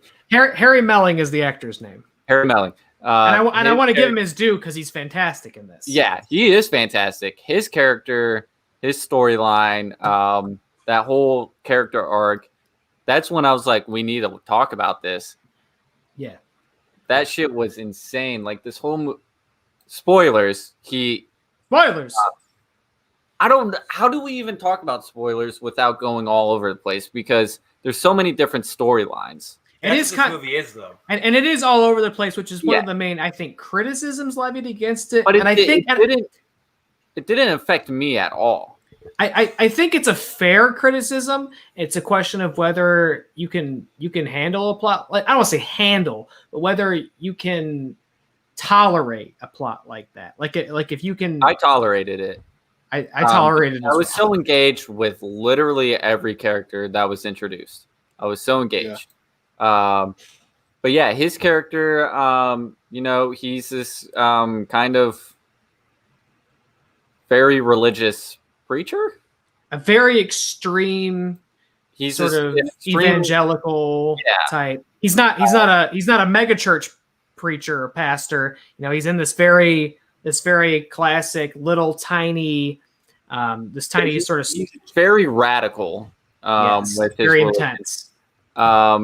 To the point where he has a jar of spiders. This is the money shot of this film. And he says something along the lines, like God isn't going to, let these spiders inject me with venom. So he pours a whole entire jar of spiders on himself and he gets bit up and he's horrifically disfigured and he stays in a closet pretty much for months and basically is locked in there with his own feces and waste and everything. Which, by the way, I don't mean to interrupt, but I didn't know this at all when I watched it. Do you know those were real spiders? I did not know know CG. That's insane. Shut up. No, it looks like CG. I totally thought it was. There's this interview out there. CG. There's an interview out there with Harry Melling, and he tells the story of we had this bucket of spiders under one of the pews. It really doesn't look real. It looks so crazy. He's like, it took so much time to find the right kind of spider, and also just logistically to figure it out in a way where like the handlers on set would be like, okay, you're not going to hurt the spiders, and finding the right kind that you could see him on his face, but they wouldn't actually bite him and hurt him. There were these orb weaver spiders. They were real. They had a bucket under the pew. Of course, everybody else on set didn't know he was going to do that, so everybody's freaking the fuck out. Is real.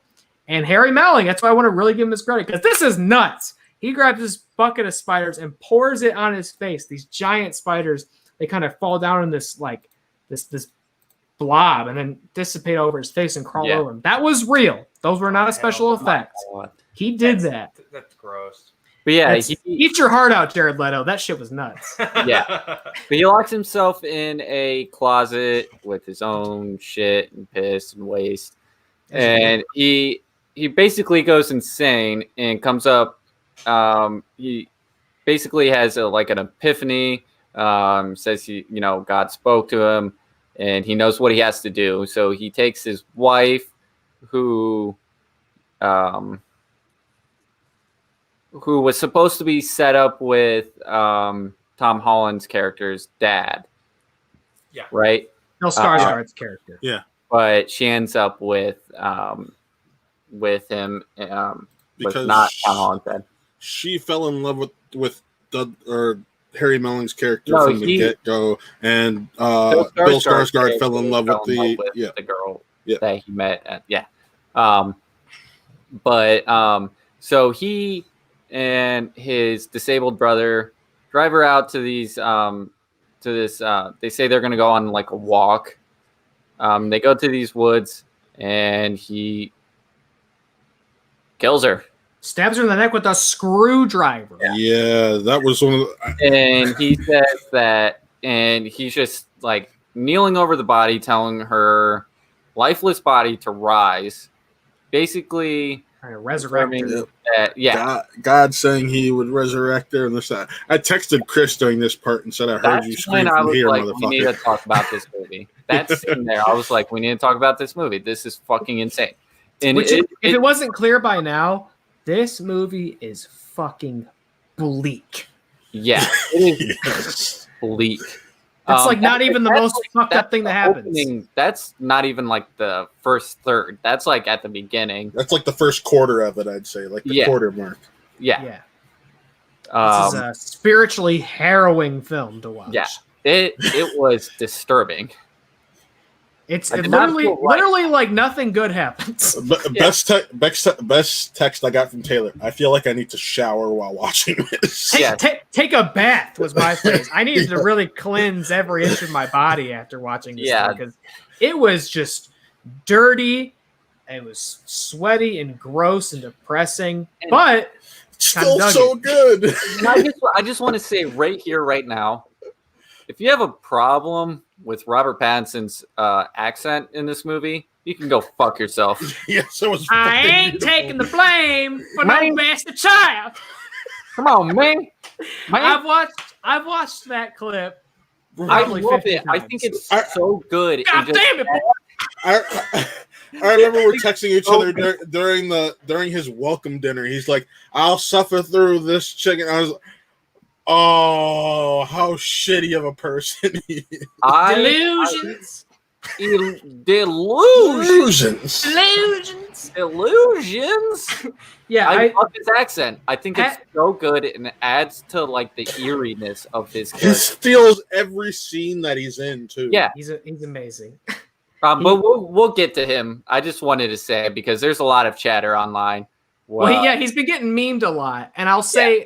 That clip, I just want to say, go fuck yourself if you don't like it. I'll say that clip in the context of him not agreeing to have a vocal coach is super funny, because apparently he didn't tell anybody what kind of voice he was going to use till he showed up, and they start rolling, and he goes, "Delusions," and like it's nuts, but it works. I get it, but I just love Robert Pattinson's approach to acting, because it's so bizarre and unconventional every single time. Guy seems like a genuine bozo, and I love that about him. Yeah. This is off topic, but I just want to bring this up. Did you see the tweet I retweeted where it's Bella and Edward's wedding? Oh yeah, where he looks great. Yeah, it's that picture of Robert Pattinson in his kitchen. The good time wardrobe. Good time, yeah. I love that. I'm sorry. Go ahead. No, I love it. We're Pattinson fans on this show. It's been a long running thing, and it's only going to intensify on November 21st. Oh, yeah. I can assure you that. No.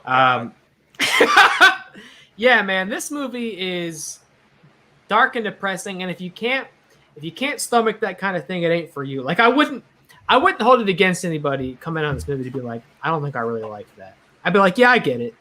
I actually do know someone like that. A buddy of mine, Micah. I met him through Tom. Very big, loves indie film. He's like, it was just so depressing and dark. I just didn't like it. I'm like, I totally get that. I felt the opposite way though. Nothing nice happens pretty much at any point in the movie. It has a lot of the same criticisms. I hear people give criticisms with the Safdie brother films. They're stressful movies. Yes, they say, this movie just felt like an anxiety attack. If I wanted an anxiety attack, I don't need a movie to have that. Yeah. But I don't know. I love movies that kind of put me through the ringer. Yeah. So naturally, I just love this movie because I just thought it was, it is a harrowing movie, but the performances, the gritty look to it, even like the Southern score to it, almost great score. I just think all around it's a fantastic movie that just kept me engrossed the whole time, no matter how bad I felt. I got a question for you guys, and this ties into Really Scared. So, considering this is based on a novel, do you think for a book club you'd be willing to read the book now that you've already seen the movie and come back and do what's the word I'm looking for? Or revisit the book club episode? Yeah, book club episode and revisit for a comparison after the fact. That's up to this guy. He's the curator of book club. Well, look, it's worth saying right now. I'm reading I'm Thinking of Ending Things, which was a movie on here that I didn't love a lot, but I loved. You loved. I mean, it was your first perfect score you've ever given out on this show. So I've got a couple friends who recommended the book and said, "Look, I know you didn't like the movie, but the book is even better. Try it out." So I'm almost done with it. So there's definitely precedent that we could do something like that. And I liked this movie, by the way. So spoilers, I liked it. So God damn, how many books do you read, buddy? A little bit of a bookworm. This is the man who pitched me a Star Wars show where we go by and visit things canon by canon material. And I'm the Star Wars guy. So you can totally roll with that idea, but I'm realizing there's no way I'll be able to participate. I just finished our book club book a couple hours ago. I'm a little bit of a bookworm. I wanted to read 20 books this year, and I don't think I'm going to pull it off, but I'm going to get close. This will be my 6th. After I'm done with Mexican Gothic, that'll be my 6th book in 6 months. That's the most I think I've ever read in a single year. Period. Not counting elementary school or high school or anything? Yeah, in a single year, this is the most I've read in a single year. I'm kind of shocked because Connor, I figured you would have been the type to read back in elementary school and high school. I would read a book throughout the school year. Just one? I've read books. I was reading. I've read books. I was reading It, which is 1,500 pages. Okay, but I read this fucker in 3 days. Trying to flex on me? That's great. All right. That's Harry Potter. Everybody read that pretty quickly. I read all those. Matt in reads that when he's just feeling himself. When's the last time you read 6 books in 6 months? My past life. Probably freshman year of college. Anyways. Actually, no. This year. So after that storyline, it kind of we also skipped Bill Skarsgård. Everybody's sin and trauma kind of informs each other's, because it all begins with Bill Skarsgård's character, who serves in World War II. He serves in Japan, and he comes upon the scene another American soldier who's been crucified, and that's kind of the again. Let me tell you. It's a bleak fucking film. That's what we open on, is Bill Skarsgård finding a man crucified. And that is kind of the informing incident that leads on to how the rest of his life continues, how he deals with his faith and how it informs his life, and how how he reckons with his wife, played by Haley Bennett, who I didn't even mention because there's so many people in this movie, played by Haley Bennett, who is dying of cancer, and they are Tom Holland's character's parents, and his way of trying to save his wife is eventually, it's very Old Testament, starts making sacrifices to God as a way to reckon with this and leave her behind and leave her on Earth. This might be the most. I don't know. I don't even know what the most fucked up thing in the movie is. He kills their dog, crucifies their dog, and offers it as tribute to God to keep his wife on this earth. It doesn't work. She dies of cancer, and that eventually leads to his suicide. He kills himself, and that is also kind of the opening in which we enter this film. I'd say that's a pretty big prologue, honestly, because the film kicks off when we get Tom Holland's character. That's when it really kicks off to what we're expecting. That's when we start to really see the payoff and how all these characters are related and how their stories conclude and tie into each other. And it picks up. Everybody reaches their demise somehow based on their sins. Spoilers: everyone dies except Tom Holland's character. Yeah, everyone dies. And grandma or auntie, she don't die. Yeah.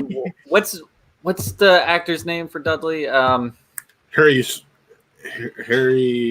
Melling. Harry Melling. He meets Jason Clark. Jason Clark, his character, who him and his wife basically driving around, picking up hitchhikers, and having her fuck them. Yes, taking photos of them. As you do. And then murder them and then take more photos of them. And that's how he meets his demise. He refuses, and Jason Clark just shoots him right in the head. On the same day that he stabs his wife in the throat with a screwdriver. Yes. Well, what a day. Yeah. What a lovely day. But this movie, right? So Taylor, I'm so glad you mentioned this movie isn't for everybody, and that included myself. I'm one of those that I watched this movie legitimately blind. Yep. I only knew who was in it. That's it. That's all I knew. I knew oh, Tom Holland, that's my boy. Oh, Robert Pattinson, that's Batman. No, I lied. He's Vengeance. Oh, Jason Clark, me Wasikowska. I like this. Yeah. Taylor and I tell him what the movie is. He's like, what? And this is already when I mentally prepare myself to watch a movie that night. I'm like, you know what? I'm going to watch this anyway. And then within 30 seconds, I watched someone that's crucified. And I'm like, oh, okay. That's what we're doing today. And then a puppy gets crucified. And then a dog gets crucified. And people are getting shot left and right. And this movie's insane. Someone kills themselves multiple times. Oh my God, yeah. By hanging and by gunshot to the head. It was this movie's so messed up, and I can't let this I can't act like I love this movie. Was it well done? Was it well made? Yes, it was. I did love the score. Taylor, I'm so glad you mentioned the score, because I mentioned that in my review with Matt. The score is fantastic. Some of the shots in this movie, the cinematography was really the color nice grade. well. The color grade is fantastic also. I love looking at this thing. I'll say that. I love looking and listening to this movie. The dialogue was good. Tom Holland by far is the best part of this whole thing, but it's unlike any role he's ever had before. And if you're expecting Peter Parker, don't watch this thing in the slightest, because it's not what it is. And I wasn't expecting a horror film, and it's not a horror film. It's a thriller. It's a thriller for sure. It's a real dramatic, freaking bumming thriller. There's no redeemable characters in this whole movie, and Matt and I we had to discuss that in our review as well. It's Tom Holland sort of gets redeemed. No, he doesn't. He's redeemed through murder, but the whole cast, the acting's really good, and I just the movie was long as hell. I was all over the place with this movie. Thanks on BLT. I was. When the movie kicked off, like what Matt said, with Tom Holland, that's when I finally realized what the hell this movie was about. Yeah. And it took 45 minutes, and It was long as hell. I found myself here, like just sitting here waiting for the plot to begin, and it was just a lot of context. And I mean, it paid off in the end because of the ending of the film with Tom Holland being by himself on the run after he, with his flawless aim, just killing everyone that is crossing him or he crosses unintentionally. There's only one. There's one questionable death. Who's the questionable death? What I mean by questionable death is where that you can argue the flawless aim, and that's Sebastian Stan's character at the end. All the other ones, he got Pattinson in like the shoulder area right here, and then he went over and finished the job. So that has nothing to do with it. And he's within 3 to 5 feet of the other two, and he's just extending his arm out. So those two I didn't question as much. Yeah, that's no. right there. But still, like as someone who like never shot a gun before, he's pretty damn good at it. But the movie, it was just the gun that Hitler used to kill himself, no less. Supposedly. Yeah. Supposedly. It's a blessed weapon. The movie was a little too long for my taste. It was dark as hell. I wasn't expecting that, so I had no expectation, which is kind of a good thing to go into movies now, because it's hard to go into a movie without knowing anything about it. And I did exactly that. I would recommend this movie if this is your cup of tea. I will never watch this movie again. I can say that in confidence. Not because I didn't like it, like I said, but it's not for me. And it was cool to experience at the time, but I still liked it. I have no regrets watching it. It's what the hell Netflix is doing with their movies now, whether they're acquiring them or making them in-house, is incredible to see. These Netflix movies are getting so much love, and The Devil All the Time is one of those, especially in a year where we don't know if we'll get a proper Oscars. Right. This one might do better than expected. And it might sneak into conversations. Exactly. Like there are a lot of movies that are getting a lot of love or that are playing at film festivals, because those are still a thing, just not here because we suck. And with Devil All the Time, it may, like Pattinson, maybe Tom Holland. If anyone gets love for this thing, it's gonna be Tom Holland for sure. Yeah, he was fantastic. He wasn't Peter Parker. He was he so good. played a different character, and he was good as hell in it. His accent, to start, but he came into it as the movie progressed. You felt. I just want to say, you felt Tom Holland's pain throughout that movie. Oh my god, yeah. He sold like the pain that he went through. He doesn't like doing what he's doing. You can tell he doesn't like it. Like he's out of his comfort zone, and by circumstance, he's in this position. It's how he was conditioned growing up, because like you have that early scene where, I can't remember what happened, but his dad drives him out, and he beats the shit out of those guys. Those guys made a comment about his sister. No, not about his sister. It was his wife. About his wife, because they were out, they were out hunting. He's like, hey, his old lady's alone. I'd go hit that. This, that, and the other. Yeah, that's right. And he drives with a younger Tom Holland, and beats the shit out of him and makes him watch. He says like this world's full of bastards or something. And that's how you handle problems. Yeah.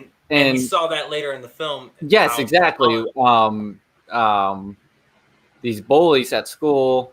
Fuck with the sister all the time. Harry Mellon's daughter, his character's daughter, stepsister, was adopted by Tom Holland's character's grandmother, who he now is living with after his parents have died, and he comes back home.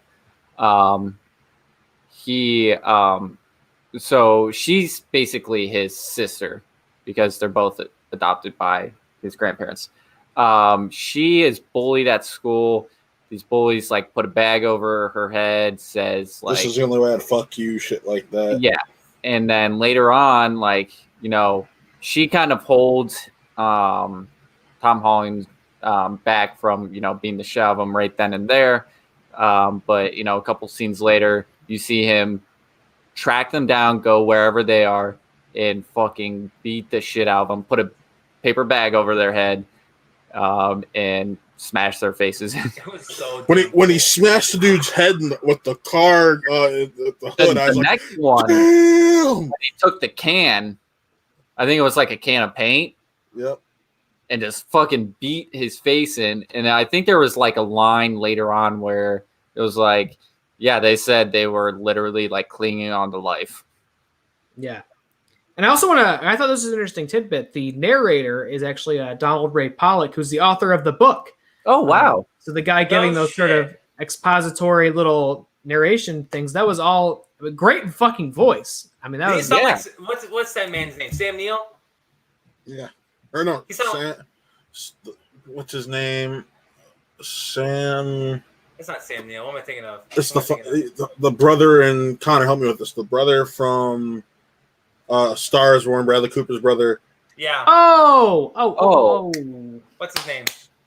The dad in fucking The Ranch. Oh my God! Any other day I know his name. Hold on, I'm getting Sam Elliott. Sam Elliott. Thank you. We all would have gotten that one wrong in the really trivia show. Repeat the question. Watching Cars tonight, I love that movie, and I cry every time I watch it. Just want to throw that out there. Am I the only one that likes him in Ghost Rider? But talking about the devil all the time, I think that, like this movie, how the storylines come together makes a lot of sense, and it's really condensed in they travel a lot. It's like Ohio, like Southern Ohio, West Virginia. West Virginia, that's right. Yeah, but these characters, they find a way to interact with each other. And was I the only one shitting themselves when Jason Clarke found Tom Holland? Was that? Oh my God! Yeah, that was my asshole was clenched. That's when I texted Matt. I was like, "Oh, this is where this is going." Yeah. I was like, damn, Tom Holland's gonna meet his end here, and then the wife's gonna kill him. And I was like, I'm glad I was wrong. I immediately took my drawstrings and I was like, I was watching it like this, dude. I swear to God. Yeah, I was clenched because I was like, nothing nice happens to anybody in this. Why would they start now? You know, I imagine like a giant shootout. Everybody's just riddled with bullets at the end of that, but then the movie didn't end. We know what happens. I mean, he still has his gun on him. Shoots Jason Clarke because he's coming around the side and pulls a gun on him, and he gets a couple shots off. And during this whole entire scene, we get the narration that Jason Clarke's wife was thinking about shooting him and leaving him, but ultimately she was basically too scared to do that. Mm-hmm. So when Tom Holland shoots him, she's like, wait, no, you don't understand. Like, hold on. We find out the gun she has is filled with blanks, but Tom Holland shoots her. Well, because she pulled the trigger too. She did pull the trigger. Yeah, they pull the trigger at the same time. He's fine, and she has a bullet in her head. And then it's revealed that she had blanks because Jason Clarke didn't trust her and filled her gun with blanks. Like, that whole scene, I was just like... And how that ties into Sebastian Stan, because that's Sebastian Stan's character's sister. Yeah. Even though he knows how fuck she is. And now Sebastian Stan wants to rip Tom Holland's face apart. And the best part about... The kid he remembers, mind you. He remembers the kid. Yeah. Can I ask you guys, how did you feel about the ending? Did you feel for Sebastian's character at all? No. He was kind of shitty. Yeah, he that was a corrupt ass cop. Just saying. Am I glad he got his retribution and killed these mobsters or whatever you want to call them who had shit on him? Oh, that scene was cool as hell too. But, oh man, because he as far as the gallery of characters goes in this, he is morally hateable as a serial killer or a pedophilic pastor who we didn't even really get into his Robert Pattinson's character's plot. I prefer not to. Yeah, let's get into Robert Pattinson first. Real quick, Taylor. I'd say he's just barely above Tom Holland's character on the morality scale. It's Tom Holland, then Sebastian Stan, then I'd say. Wait, are you putting Tom Holland at the bottom? As in, like, he's the biggest, as the most moral of the characters. He's the most morally correct. You're going from shit tier at the top and morally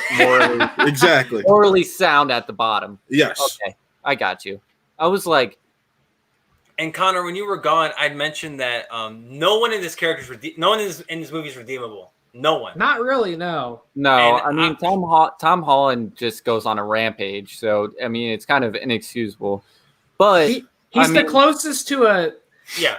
He finds retribution by murdering people we have no sympathy for, but he's definitely still murdering them. It's still murder. He watched his dad commit suicide. His mom die of cancer. He witnessed his sister have a pedophilic relationship with a pastor, which and become pregnant and kill herself as a result. Yes, because he denied any responsibility towards that. I ain't take the blame. Hold up. Can we talk about how fucked up that scene is? That was the scene I felt was most fucked up. To where she's like, you know what? Grandma won't be upset with me. I'm gonna. That's so. That one was really hard and heavy because, as per the narrator, we learned that in her last moments, that girl decides, I don't want to kill myself. I'll figure it out. I can still have a life. I don't need to die. And then accidentally still hangs herself and dies. Yeah. That might be the most depressing thing in the entire movie. It was so hard to watch. Yeah. Like I couldn't. If I would have known something like this was going to be in this movie, I would have opted to not watch it. I would have stepped out of the room. I would have, because I wasn't how we watched it. I couldn't control it, so I would have blinded myself, and because I don't like seeing that in movies. Really, it just rubs me the wrong way, and especially seeing essentially a child do it, it pisses me off, and I wasn't rocking with that. I like story wise, I get it, but at the same time, it's so messed up to see. Like it's. And especially how Taylor described it, like the narrator told us that she second guessed herself, and was like, and you know what? Nah, like, I'm good. And she, but quick thing before we continue, to go back to Sebastian Stan for a second. Fun fact: that was supposed to be Chris Evans. Yeah. Really? Yes. Yeah. He initially was going to do it, man. And then like a scheduling thing happened, and he couldn't do it anymore. He recommended Sebastian defending Jacob. Yeah, which would make sense. But I remember when this was announced, and it was announced Tom Holland and Chris Evans were doing a new movie. Oh yeah, you're right. And this was it. Yeah. And he recommended Sebastian Stan be his replacement, and he did a damn great job at it. Yeah. What a cap move. I know. He's like, if I can't do it, give it to Buck. He passed the shield. Passed the shield. Passed the morally corrupt pistol wrapped in a t-shirt. Yes, Sebastian Stan didn't get the shield in Endgame, but you know what? He got the shield in Devil. Got the morally corrupt police shield right here. Yeah. How many? Let's just go ahead and go out and say it. How many prayer logs do you give this movie? Oh man, I'm sticking with what I said on the real review, even after having time to think it over. It's 3.5. That's what I have it at. 3.5. I think that's a very fair rating. I'd probably go the same 3.5. It is a bleak, hard to watch, depressing movie, and it can be very hard to find joy in that as an audience member.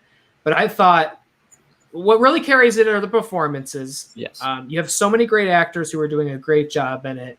And that's what really elevates the material and makes it compelling and entertaining. It felt to me like a Coen Brothers movie without any jokes in it. Yeah. It was like a Fargo. Not one chuckle was had. Not one chuckle. Yeah. It was like a Fargo was a completely straightforward, seriously earnest drama or thriller. But I enjoyed it. Like I said earlier, I totally get if you can't connect to this kind of material. It ain't for everybody. Obviously, this is beginning a very muddied reception since its release, but I enjoyed it. Also kind of reminded me of Place Beyond the Pines a little bit, an even more depressing version of that movie, if you can fathom such a thing. But I like that movie too. I like this. Is it really a horror film? Probably not, but it definitely made me feel pretty horrified. It's a thriller. It's definitely a thriller. It's thriller, and let's clarify. We'll talk about anything from sci-fi to thriller and everything in between. The weird stuff. If it has stuff. some spooks, it'll be on really scary. Yeah. And if it races your heartbeat, we'll watch it. we'll talk Yes. about it. I'm with you guys. 3.5. Will I watch this again? Maybe a few years from now. It is very hard to watch. It is Yeah. does not have a lot of rewatchability based on how much it puts you through the ringer. But I will definitely watch it again eventually. I think everything about it was fantastic. I think the performances, to the cinematography, to the score, everything about it was fantastic. So I land on 3.5 prayer logs. Amen. Out of damn it, out of 5 prayer logs, I would give it a solid 3 crucifixions. My thing is that this movie, I'm gonna echo everyone's sentiments. Like, it's good. I definitely liked it. From a technical standpoint, I really rock with this thing. I mentioned the score. The cinematography is freaking incredible. The acting is great. The only knocks I have against this thing are the length and the plot. Yeah. Not that the plot's bad. It took so damn long to realize what this movie's about. Because I get it. There are a lot of things you have to set up, especially with how the movie ends. Lord Jesus. But it took a little too long for me to get into this thing. I literally sat here with my hands probably folded because I didn't know what I was getting myself into. And I'm like, I'm waiting for this movie to start. And I had to wait for Tom Holland to get on screen for this movie to start. And then the how sad it was, dude. Like, and I know it's not my cup of tea. That's a Chris thing. That's for my own sake. I can't do movies like this. I can't rock with this type of movie tonally. If I would have known ahead of time, I would have been more hesitant to watch it. But because I went into it blind, I didn't know. But I was still amazed at the performances, specifically Tom Holland. Even Sebastian Stan was solid in this, and Robert Pattinson. Even though Robert Pattinson was off the deep end with that accent. Not that it was bad. I was just like, yo, talk about it, slap you across the face. He's definitely a lot higher than everybody else is. Everybody's like playing at this level. He's up here with his delusions. Yeah, and it definitely was scene stealing. 100. I second what Matt said. So 3 out of 5 prayer logs from Chris Anthony Lopez's POV. If it's your cup of tea, watch it. I definitely recommend seeing it if you like this type of movie, because it's worth it. But if you don't like this type of thing, like what Taylor said, just steer clear and go watch Spider-Man or Twilight or literally Spider-Man or spiders on Harry Melling's face or spiders on a man. And I have a real hot take. We were talking about A Star Is Born, just a few minutes ago. Star Is Born should have won Best Actor for Bradley Cooper and Best Picture that year. Moving on. Moving on. And I gotta say, I shouldn't be surprised, but I can't believe we're almost at 2 hours. I was gonna and say, we've covered one thing. Yeah. Do you want to do a double dose of Lovecraft next week instead, and you guys can get to your review and Chris? No, I want to talk about Lovecraft Country. Nah, This is let's my favorite episode of the year. Let's jump into it now. Before we do, Taylor, I know you're a big fan of Jurassic Park. Did you notice my hoodie? I've been silently admiring your sweatshirt. That hoodie is pretty hard. It is pretty hard. That is a hard ass Jurassic sweatshirt, my friend. Taylor, some good news for you. Condado is opening up a Strongsville location soon, so you'll be able to get your jackfruit tacos. What is that? What is that? Someone talk to me. What is that? Condado is basically another barrio. It was opened by one of the co-creators of Barrio after they split up. It was primarily in Southern. Yes, this is a Watcon place. There's one literally 10 minutes away from Nick and I. Strongsville?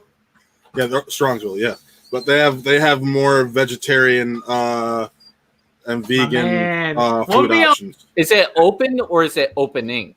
They announced the opening date. So which is? I'm pulling it up. Here's what I love about 1BLT. Thursday, October 1st. Here's what I love about. So next month, can we have a mini WhatCon? Chris is like, hold on. You say what? We'll FaceTime you. You can make a taco at home, and we'll FaceTime you, and we can have marks together. Now Chris is flying to Condado. I'm gonna land outside the building. And I just want to say we don't have to do that next month. We could do that like this weekend. It's literally there's 10 minutes from from Nick and I's house. There's another one. Yeah, it's over in that shopping center over here, that newer one, Pinecrest, with the dine-in movie theater. I can't do this weekend. I work till 9 for like the next week. We'll find Taylor. We'll find time. All I want to say is I just love one BLT who you might have thought had left, but no, he's lurking in the shadows. And as soon as food is mentioned, he springs out. He says, "I'm still here." You weren't watching when I brought these out. Boom! I want some Oreos. Jesus Christ. I got the. That's not a Medea Halloween. Those are Oreos. Ooh, nice. These are my fiance's. I gotta be honest. My fiance grabbed these. These are hers, but I'll sneak a couple after she falls asleep. Chris, I believe we are going to in fact discuss Lovecraft Country, which I think means sadly you are going to be leaving us. Yeah. I haven't been doing my due diligence with Lovecraft Country. Not yet. It's on the docket. You should do it this weekend. Catch up, and I have to say you were a pleasure to have on the show. Your input's always fantastic. So please catch up. Come back next week, and we can talk about the 7th episode. And you can fill in your thoughts about the last 5 episodes, and then we can talk about episode 7. Because you're always welcome on the show, and your input's always welcome. Thank you. You guys are so sweet. I do love watching Really Scared when I can. The last couple of weeks, I've actually had Thursday off at night, so I'm able to catch it. And next Thursday should probably be no different. So maybe that's something I can do. But come on. But in regards to, I will leave you guys so you guys can talk Lovecraft. But I have to say, Wrestle Reel is tomorrow, 6 p.m. Eastern time. Go ahead and check that out. Me and my boy Nick Molbach. We're talking about really, it's our debut episode, so we're setting the groundwork. We talk about coronavirus and how it's impacted wrestling the last 5 months, 6 months. We talk about retribution and how they're the worst thing in professional wrestling right now, and our top 3 debuts since it's our debut episode. So we're talking Wrestle Reel. You can catch me on Spin from the Reel with this guy every Wednesday. And for Chris's sake, every Monday, wherever you find your podcast, go ahead and do that. Support your boy. I really appreciate it. So find an episode for me and Taylor to come on. Dude.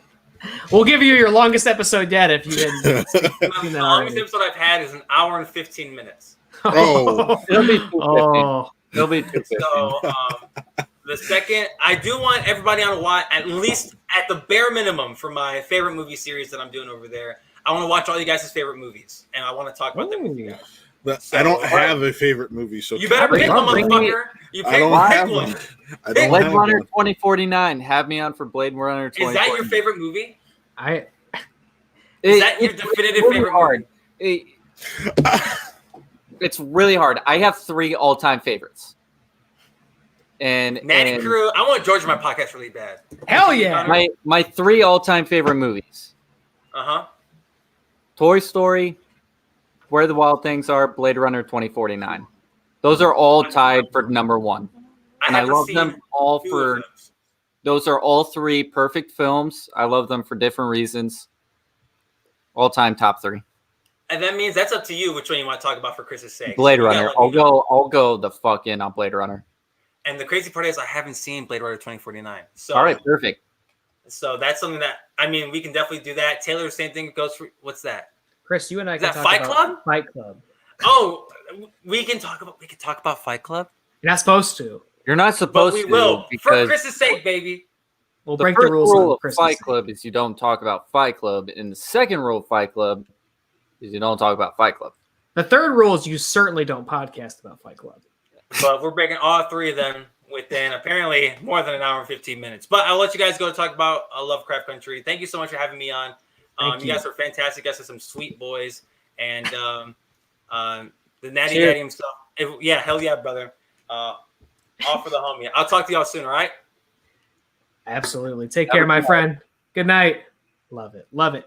And that is, of course, if you guys didn't catch it, Wrestle Reel tomorrow night, only on our YouTube channel and the audio platforms. It's a pre-record. It's not a live stream, so we won't see you on Twitch or Facebook, but our YouTube channel, Who Are They Real Entertainment, and audio platforms. You got the iTunes and the Spotify and the SoundCloud and the iHeartRadio, and that's the same place you can find For Chris's Sake. One BLT says Shrek 2 is the best movie, so perhaps he'll go on For Chris's Sake and he'll talk about Shrek 2. I would love to hear that. And maybe I'll show up in his chat and talk about what I'm eating. You gotta love it. Matt's disappeared when we're supposed to talk about Lovecraft Country, and I know Matt loves he's talking just got about the really nice Who Are They Presents Reeloween logo there. But I know he loves talking about Lovecraft Country, so hopefully he'll be back soon because we are 2 hours in. We can't stall. I thought I'm so stupid, man. I thought like we won't. Really I don't know why you would ever think this show's going to be under 3 hours. I thought we would finish this in a clean 2.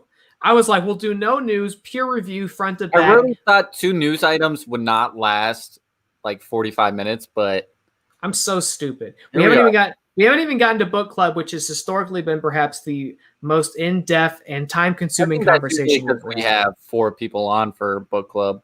That's true, and I should have said earlier we don't have any guests for this month's book club, which is a shame because spoilers, I really enjoyed this book. I really enjoyed the book. Yeah, which so you'll get to hear the 2 of us rant at length about it. Before we get to The Only Good Indians, we will talk about Lovecraft Country. I hope Matt returns shortly because I know that's what he really loves to talk about on this show. But we will talk about Lovecraft Country, Season 1, Episode 6. Meet me in Daegu, Korean city. This episode, man, this show just gets better and better and better. They shouldn't be able to. There he is. He came back just in the nick of time. This episode is my favorite episode. This episode's so fucked up. This is my favorite episode. Really? Not only is it like a lot of heart, I really felt for all like her character as well as Tick's character. They're both troubled characters, and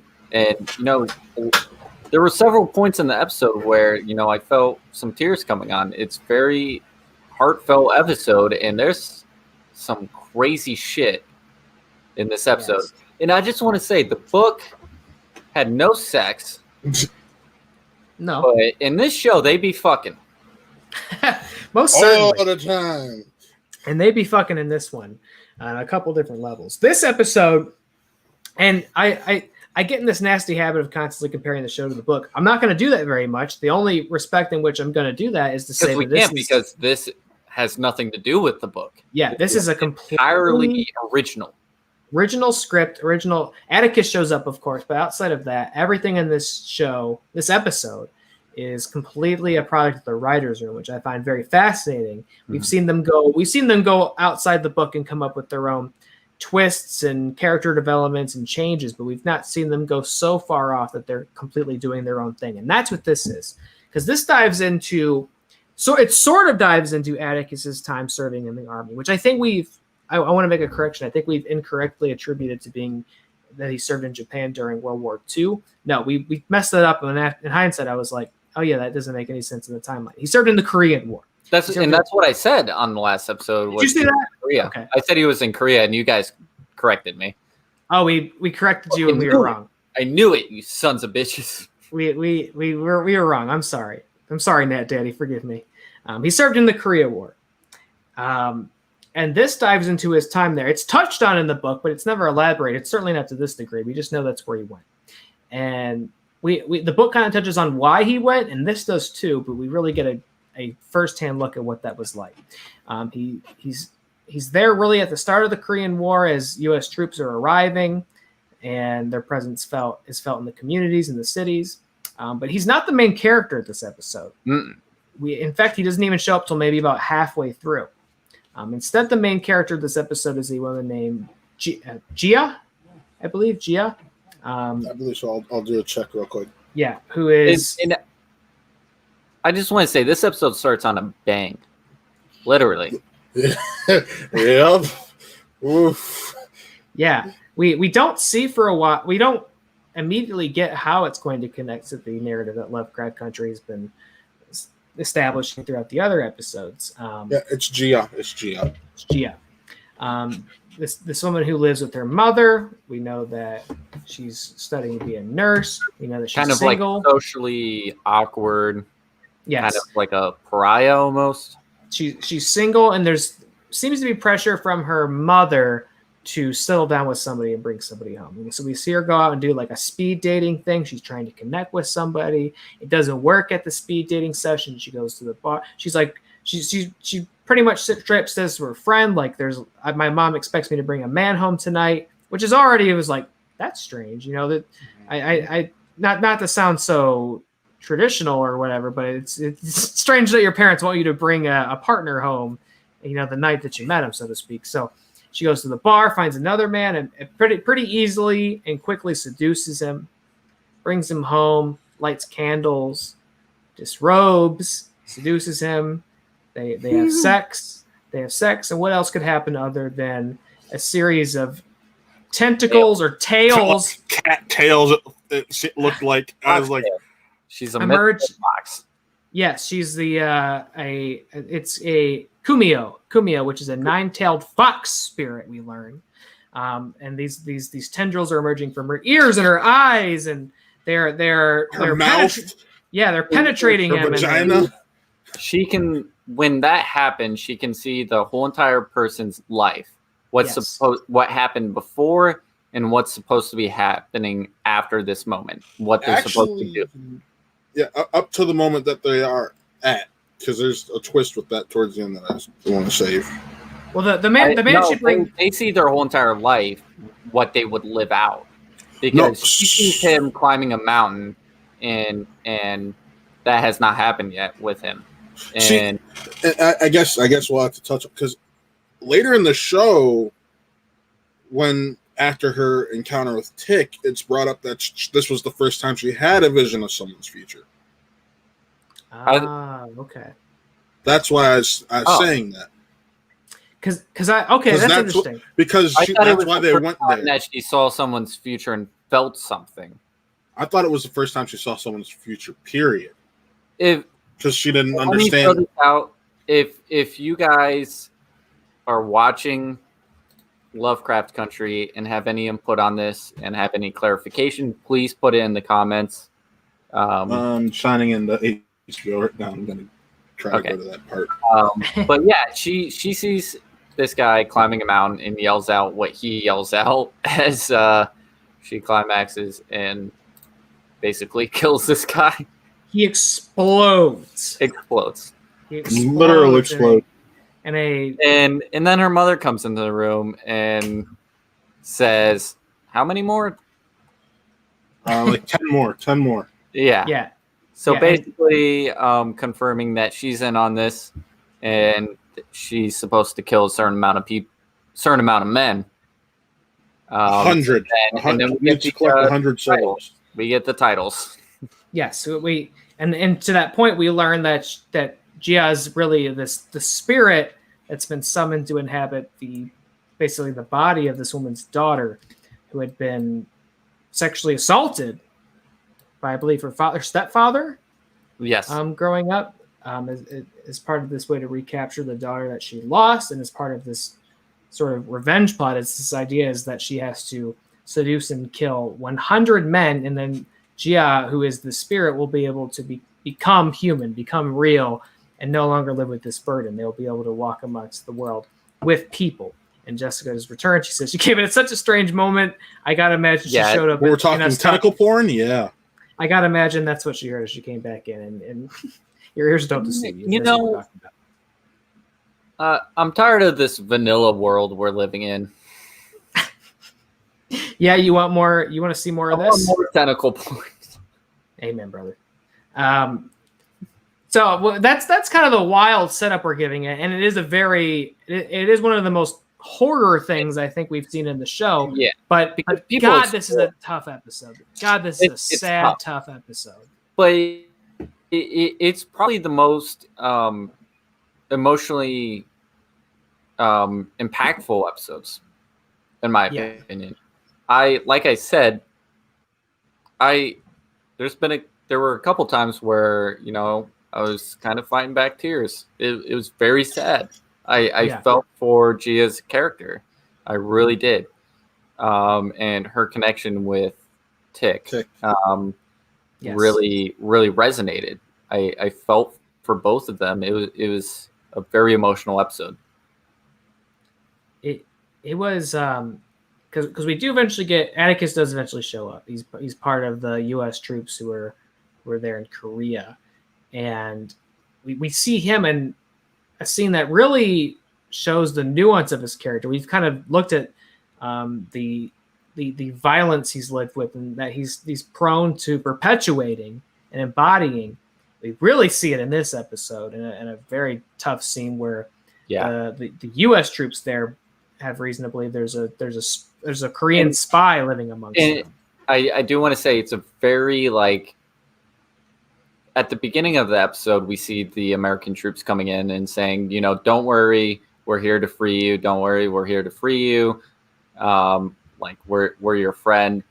And that's before the whole seducing scene. And then after the titles, it kind of jumps into the contrast of that, where they're kind of killing people because they believe there's communists within the community. Yeah. And you see Tick's troop basically rounding up the people of this hospital, the nurses, and they believe there's communists in the midst. They're shooting people, just executing people until someone admits they're the communist. And Atticus is the one that pulled the trigger. Yeah. And you see Gia's friend, who is really the only one that showed her compassion up until this point, kind of sacrifice herself. Yeah. Saying, it's me, I'm the spy. Right. And Atticus executes her right next to Gia. Oh no, Right.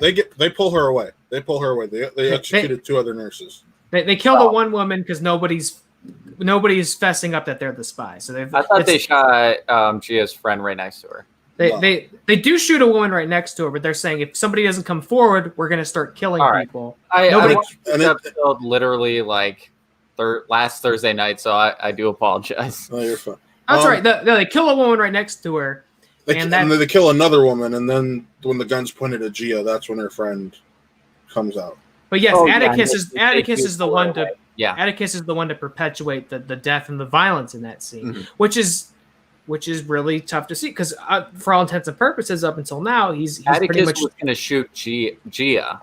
Yes, and then they pull her friend away when she kind of sacrifices herself. Yes, the character way that we've been kind of seeing as the hero of the story. You see that dark side. And this rendition, for a while, is certainly a villain in the story. In a different show or a different movie, he's a villain. So, how did you guys feel about that scene? Before I give my thoughts, I did find the line.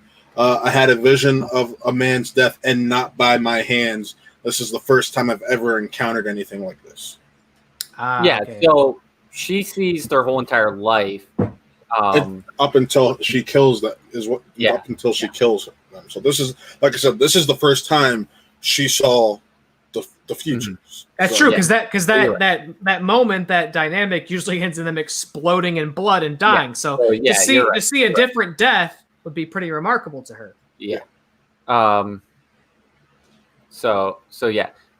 It was tough because you see Tick as this savior, this kind of hero, and seeing him do this, it was tough to watch, but I felt empathy because that's the greatness of Jonathan Majors acting, is because you really felt his regret, and that he didn't want to be doing any of that. You can tell his pain, it's paining him to be in this situation, to have to do this. You can tell he's a good guy because of everything we know about him up until this point.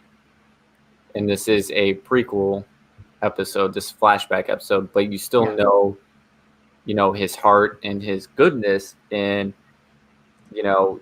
he's just such a great actor where you can tell his regret and his pain in those scenes. I do think, even though he's certainly not the star of this episode, And I don't want to take anything away from Jamie Chung, who plays Geo, because for what might be a one-off character, I mean, Jesus, she really brings it. I don't think it's going to be a one-off. Especially the setup we've gotten with the character. Huge part. We'll get to the conclusion of this episode.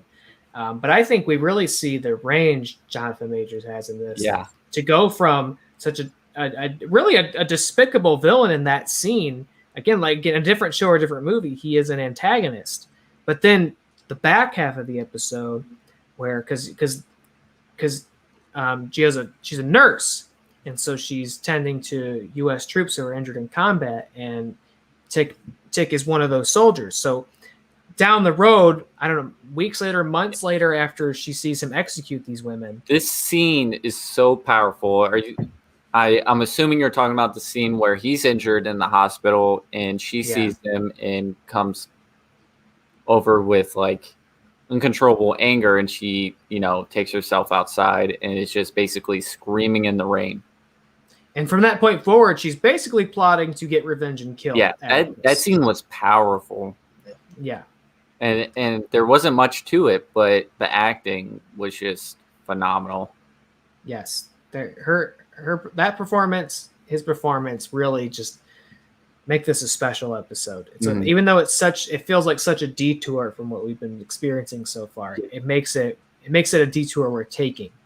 And to Jonathan Majors, that the rest of the episode is so damn sweet. Again, it's back to this version of, I would say maybe in a version of Atticus we don't get to see in the other episodes, because he's under such duress all of the time. He's always on the run. He's always having to look over his shoulder. He's always having to fight for his life and the people that he cares about. And this, even though he's at war and he's a soldier in the line of duty, we get to see him fall in love with somebody in earnest. And you see how much he doesn't want to be there, because when he does get the okay to go home, he tells Gia, I got the okay to go home. And, they have a moment, and he says, but I'll stay here if it means staying with you. Yeah. So, it kind of signifies that he doesn't want to be there, but he's fallen in love, and he cares so much about Gia that, he would go through all this stuff he doesn't want to go through if it meant, being around her. Right. And we see him kind of falling for it, trying to sort of court her with the Judy Garland movie. But he got early access to this. Yes. Yeah. Uncle George hooked him up with.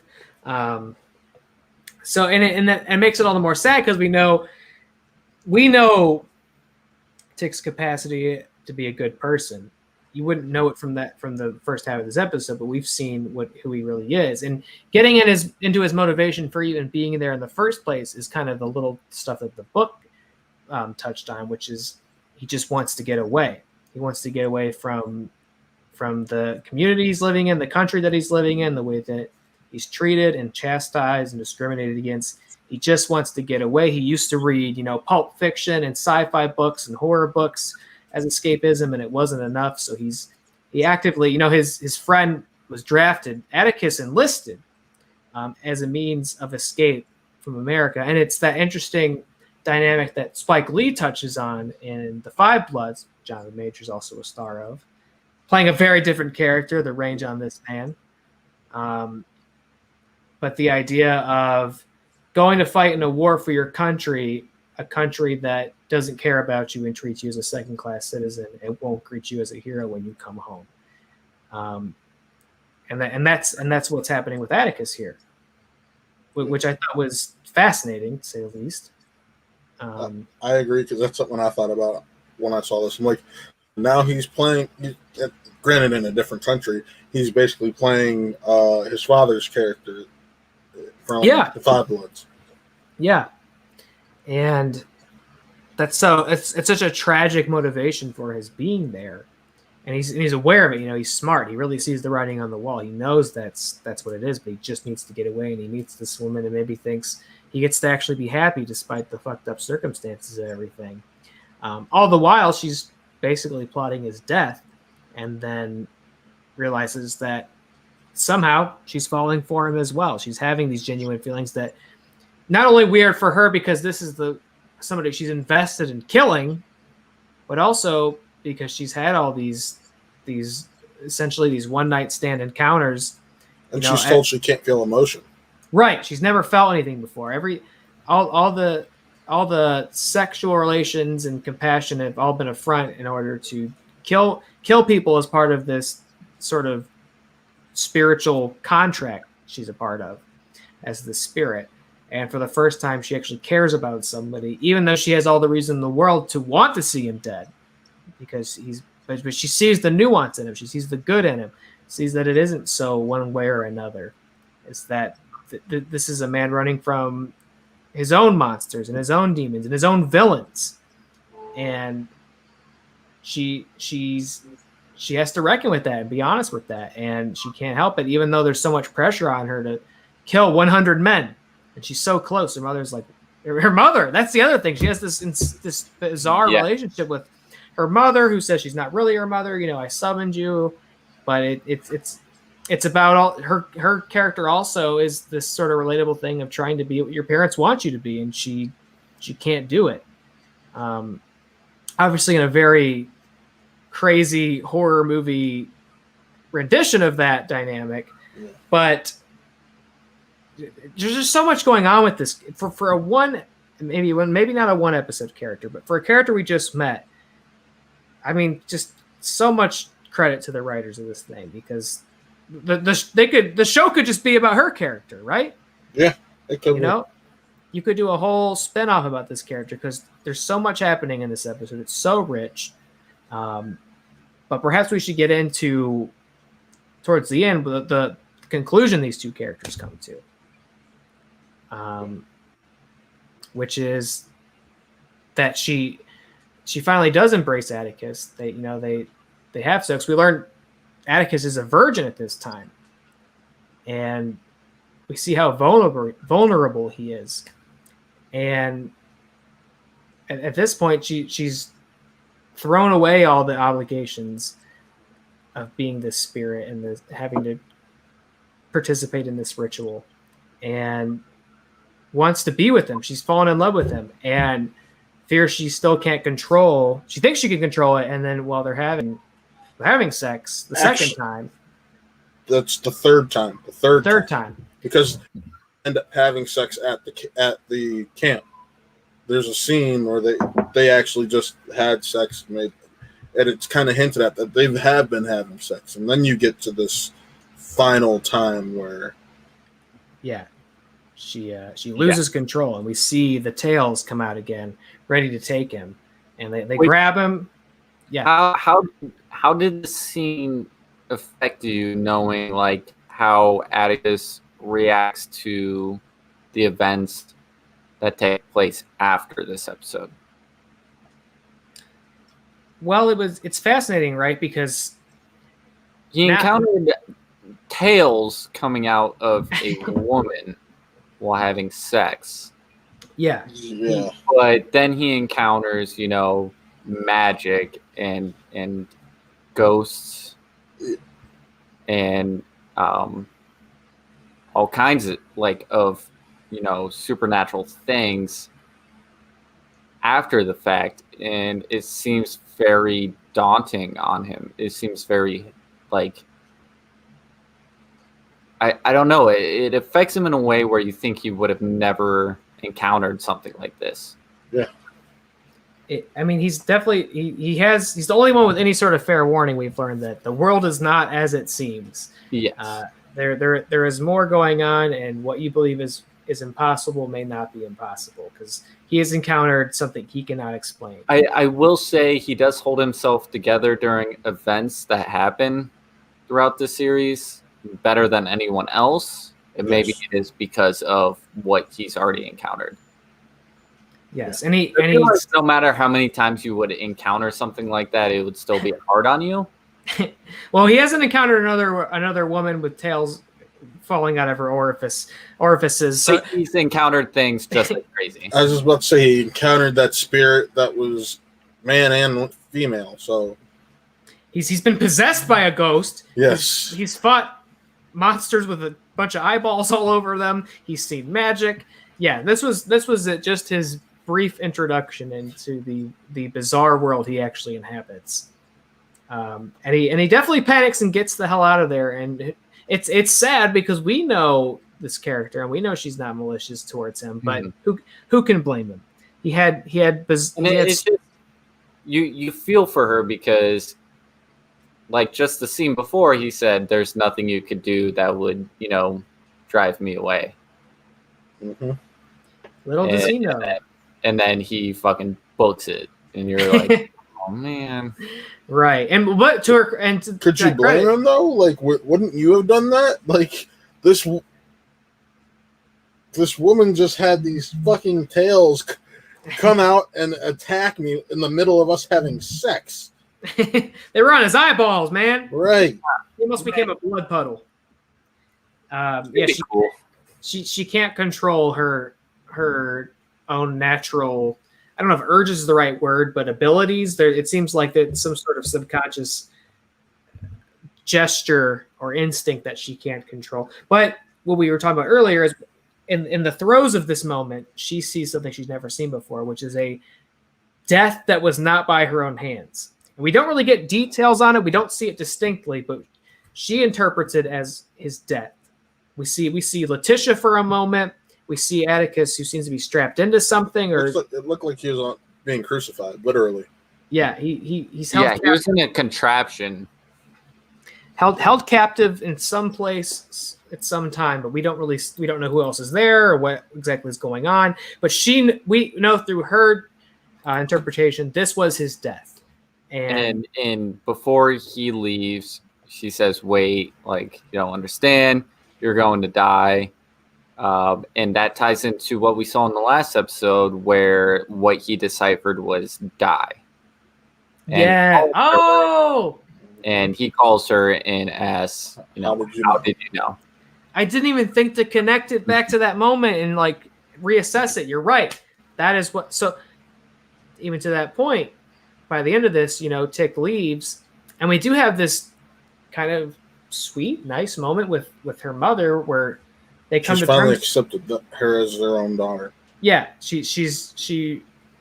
accepts that this spirit she's summoned and brought into her life is not the daughter she used to have, but maybe some rendition of her daughter now, and she no longer has stayed here.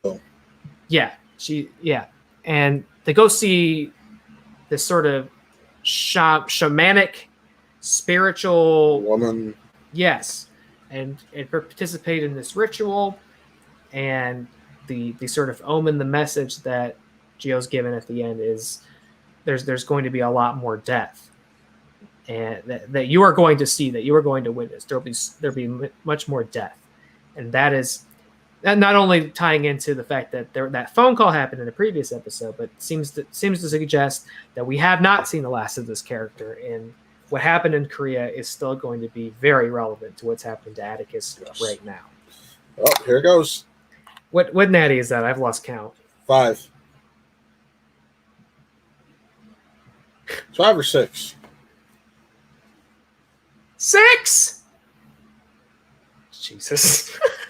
I miscounted when I told you guys which numbers I was grabbing. This is 6. Oh, so it was you're grabbing 5 and 6. That's what I'm like. I thought he already had 4 with him, but okay. Yeah, I lost count. 6 beers 5 beers will do that to you. 6 is really gonna do a number on me. 6 Saturdays for 6 episodes of Lovecraft Country. Do you guys want to talk about? I did watch the previews for next season. For next episode, I did watch the preview for next episode. I felt the need to afterwards. Yeah, Taylor, I know you haven't been, but no, I have been. No, I haven't been. This is the first time I did. Okay, yeah, I'm very curious to see Hippolyta takes on the universe. Going to get Hippolyta into another planet, but it looks like they're going to send her throughout time. Yep. Yeah. Which is very cool. I like that. I like that because I didn't like that. I didn't like that whole story. Yes, I think in our book club episode, that was probably our least favorited segment of the book. Because from the preview, it seems like sending her through time, she's going to play a lot of powerful characters throughout Yep. time. It seems like she's going to have a lot of power, and And I think that's awesome for her character. Because even in the book, her character didn't really have a lot to do, and in the show, she hasn't had a lot to do. It seems like a really awesome episode for her, and a new twist on the story she had in the book. It seems like they're going to give her a lot to do, and it could set up a lot for the future of the series for her to, have an impact on that. So I'm very excited. It seems like a really awesome episode. Yeah, after the die episode, I actually was like, I gotta see where these episodes are going next. Mhm. That was the one like I'm like, I gotta start watching these previews because I'm tired of like the first few episodes going in blind I liked, and then the shows just kept growing. I'm like, no, I gotta have an idea, so I'm mentally preparing myself. Because it's just and I think it's good if we do watch them so we can kind of give a preview to what's going to be on next week, what we're going to be talking about next episode. So I will be watching the preview for the next episode going. Yeah, I will. How do you feel about that preview, Taylor? To echo your sentiments, man, I wondered if they were even going to touch on the Hippolyta's real sort of side plot adventure at all, because we didn't really see it in the marketing or any of the preview stuff. But I had noticed that we were seeing what looked like some sort of weird flashback to like an ancient era soldiers in a battle. Roman time. Yeah, in like this Roman armor, and she's leading an army. Yeah, some real but BC that's not stuff. the only time era we see of her. There's flashes of other time eras. So we're that getting something from the future too, because there's that giant white room. Yeah, exactly. Yeah, and for Matt, so in the book, basically Hippolyta comes across a lighthouse with a contraption that transports her to a distant planet. And we see it, and it looks like that's gonna be the planetarium, whatever you want to call it. Yeah, I think so. so. Talk about early on where she's named a star. I can't. Forgive me. I don't know if we saw it in the series or if I'm thinking back to the book, but she's in a planetarium with the daughter. That's the series. It's the episode where they had to find the pages. My mom named that. So it seems like I don't know if they're going to use that solar system thing to kind of send her into this new dimension, or if she goes to a planetarium in Lovecraft Country. I don't know what they're going to do, because they haven't seen her since her and her daughter are going back to Lovecraft Country. Yeah. I think they're using the solar system thing. That's what I was touching on. I think we do see that clip of her opening it up. Finally. Well, I was about to say, you see the clip of that of the top of it just slowly starting to open. I'm like, that's going to be what sucks her in, and you see. I believe in like episode 4, there was a line about she doesn't know how to open it. Yeah, and she can't get it to work and all that. And I think, and you see in the preview how it looks like there's these. She's in space and different lights and lines. I'm like, those got to be timelines, right? Yeah. So because in the book, the whole entire solar system thing doesn't really play a part in anything. It's just like a thing. Mm-hmm. Am I mistaken? I don't think it really played a part in anything. No, yeah, I think you're correct. I think you're correct on that. It was just a model of the solar system that she travels to. Yeah. And there's really no need for that. So I feel like this will be the gateway into her going through different timelines. Yeah, she's going on an excellent adventure, it seems, perhaps. Yeah. I think this could be, I don't know if it'll be the scariest episode or the most horror oriented, but this looks like it has the potential to be the craziest episode. Yes, definitely. So far. Maybe a little more action oriented. It looks like it's going to have some bigger set pieces than we're used to. Because you have that huge like sand battle, which is going to be so awesome. I can't wait to see what they do. Yeah, I'm excited. This show rules, man. We It rules. obviously we wouldn't be able to talk about it at such length if we weren't enjoying it. And 38 minutes we've talked I was about just one about to episode. say. We've talked about it about the length of the episode itself. It really outdoes itself in one respect or another every single week. I always look forward, and whenever it dawns on me there's a new episode up to watch, I'm like, oh shit, yes! I get to watch more Lovecraft. Connor and I celebrated that episode coming out earlier. We're like, hell yeah! Yeah.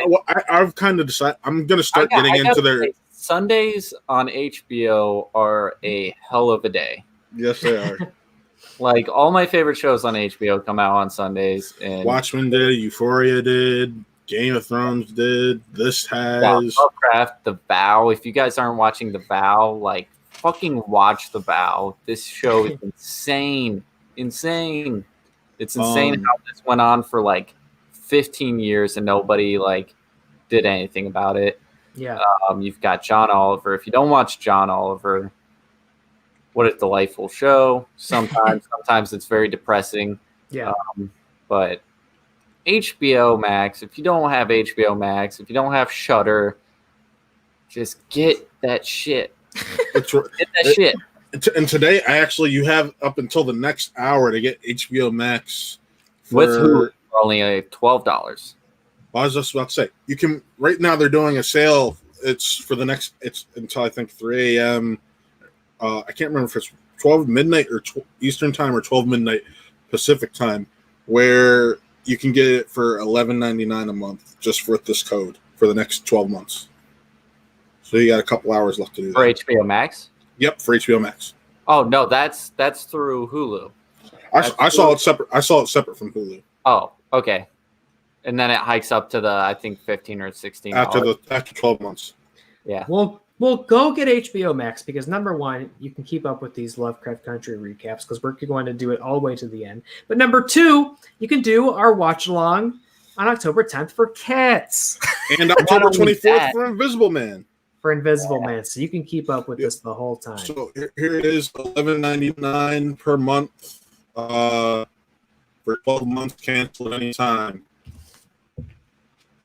So yeah, the code is SAVE12. Actually, you got 2 more days to apply for this. So 2 days left.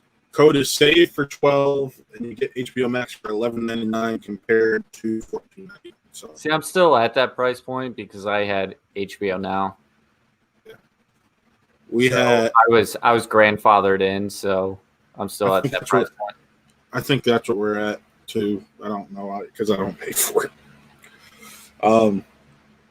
But yeah, it's if you don't have HBO Max, just get it. You can follow along with Lovecraft Country and talk with us about it, and watch Cats, Invisible Man.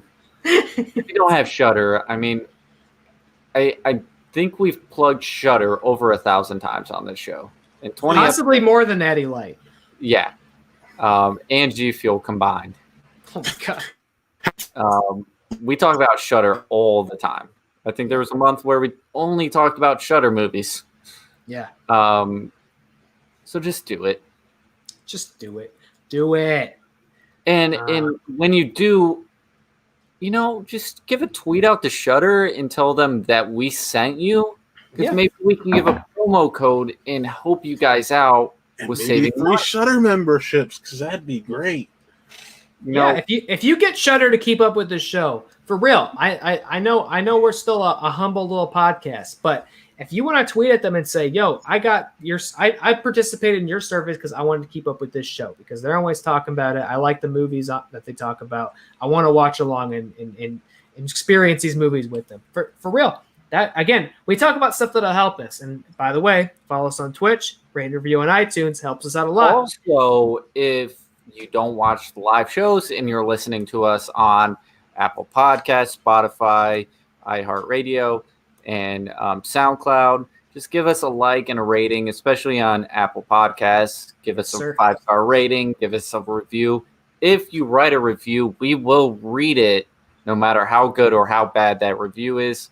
We will read it on our live show with your handle, everything. We will shout you out. No matter how good or how bad that review is, we are always Thank you, 1BLT. Any feedback about the show. So please just go to Apple Podcasts, give us a review and a rating. Spotify, give us a follow and a rating. We greatly appreciate it. I do got to say, we've been getting, even though they're only here and there, the comments we get on YouTube is just, it's like it's good. I remember getting a comment a week or so ago from someone who's like, I actually just ended up stumbling upon this YouTube page, and it's so much like these podcast networks I listen to already, but with these different views, and I really dig that. So it's like I followed because of that. One of those people is actually joining the showdown soon, so that's going to be really fun. Yeah.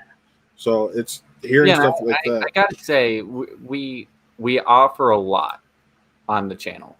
Yeah. We offer a lot. And we're not even doing Patreon. Like, half these motherfuckers only get like 20 views like us. Well, not even. We have so many different shows, and we have so many different voices. It's just a great channel to follow and watch and listen. There's something for everybody. You know, if you're a geek, you know, you can listen to Saber Reels, which is coming back. If you're all about everything, you can listen to Real Talk, which covers a wide range of genres and topics. If you're a spooky baby like us, Really Scared is your channel. For all about wrestling people, you got there's literally something for everybody. Just check us out, give us a rating and a review. We really appreciate it. Absolutely. And those are our plugs. Yeah. One BLT, I want to shout him out because he said you guys need to get partnered. That's one of our goals, my friend. That's why we kind of harp on this follow us on Twitch thing. Again, if you watch us on YouTube, love it. Watch us on Facebook, love it. Watch us on Twitter, love it. I don't need you to stop doing that. But I would love, even if you don't have a Twitch account already, one day or the one BLT, you are. We've had cool food reviews. We talked about, and one BLT actually inspired this. We've talked about recently real recipes, where we take recipes of famous TV foods and movie foods. Like, I found a recipe for lembas bread from the Lord of the Rings series, some bitch cookies, Harley sandwich from Birds of Prey. Like, there's a ton of stuff out there that we can do and we can try. Blue milk, because everyone knows how much I like my blue milk. I want some of that green milk from The Last Jedi, baby. I can arrange that. Look, to that point, supporting this show and helping us across the different platforms, if you like it, it's going to enable us to do more cool stuff. As it's been said before, and I love this. This sounds like our wrap-up conversation. We've got a whole novel to discuss. This sounds like our wrap. The show's not over. Well, we all have a novel to discuss. This is a wrap-up for me because I haven't read that. Yeah. There's supporting us on our different platforms. We're a bunch of different people living different lives and have different schedules. But the more support we get across our different platforms, the more it enables us to do cooler stuff and enables us to commit more time and energy to this channel, which I think, to speak for us all, but suffice to say, we would love to do that because this show, any of our shows, it's fucking awesome. I have such a blast doing these shows. Yeah. You know what? You're right.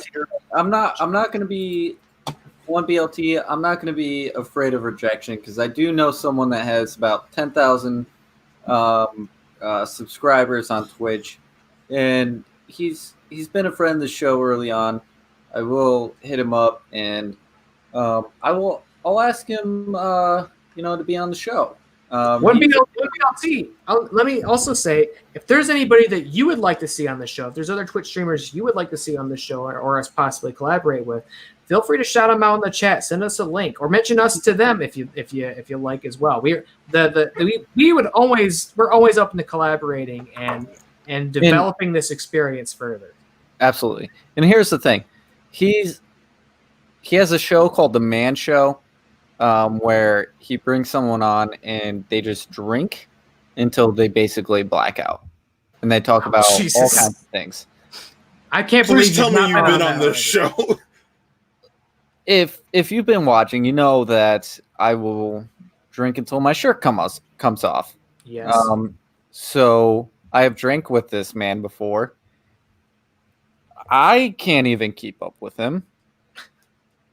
So I think it would be, and he's a big fan of Tim Burton, who is, notoriously a fan of the macabre and kind of spooky. So I'm going to hit him up. I'm not going to be afraid of rejection, and I'm going to help the show grow, and I'm going to hit him up. I mean, Taylor and Chris know this especially. I've been working hard on garnering a relationship with people involved in Schmodown. But here's the thing. Tim Burton, it would be perfect if Tim Burton did something new.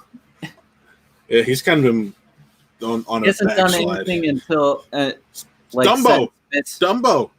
Oh, Dumbo was his last movie. Guys, I was thinking of was Mitch Pedigree's Home for Peculiar Children, which I loved. A lot of people didn't. Tweet at Tim Burton to come on the show is what we're saying. Hell yeah.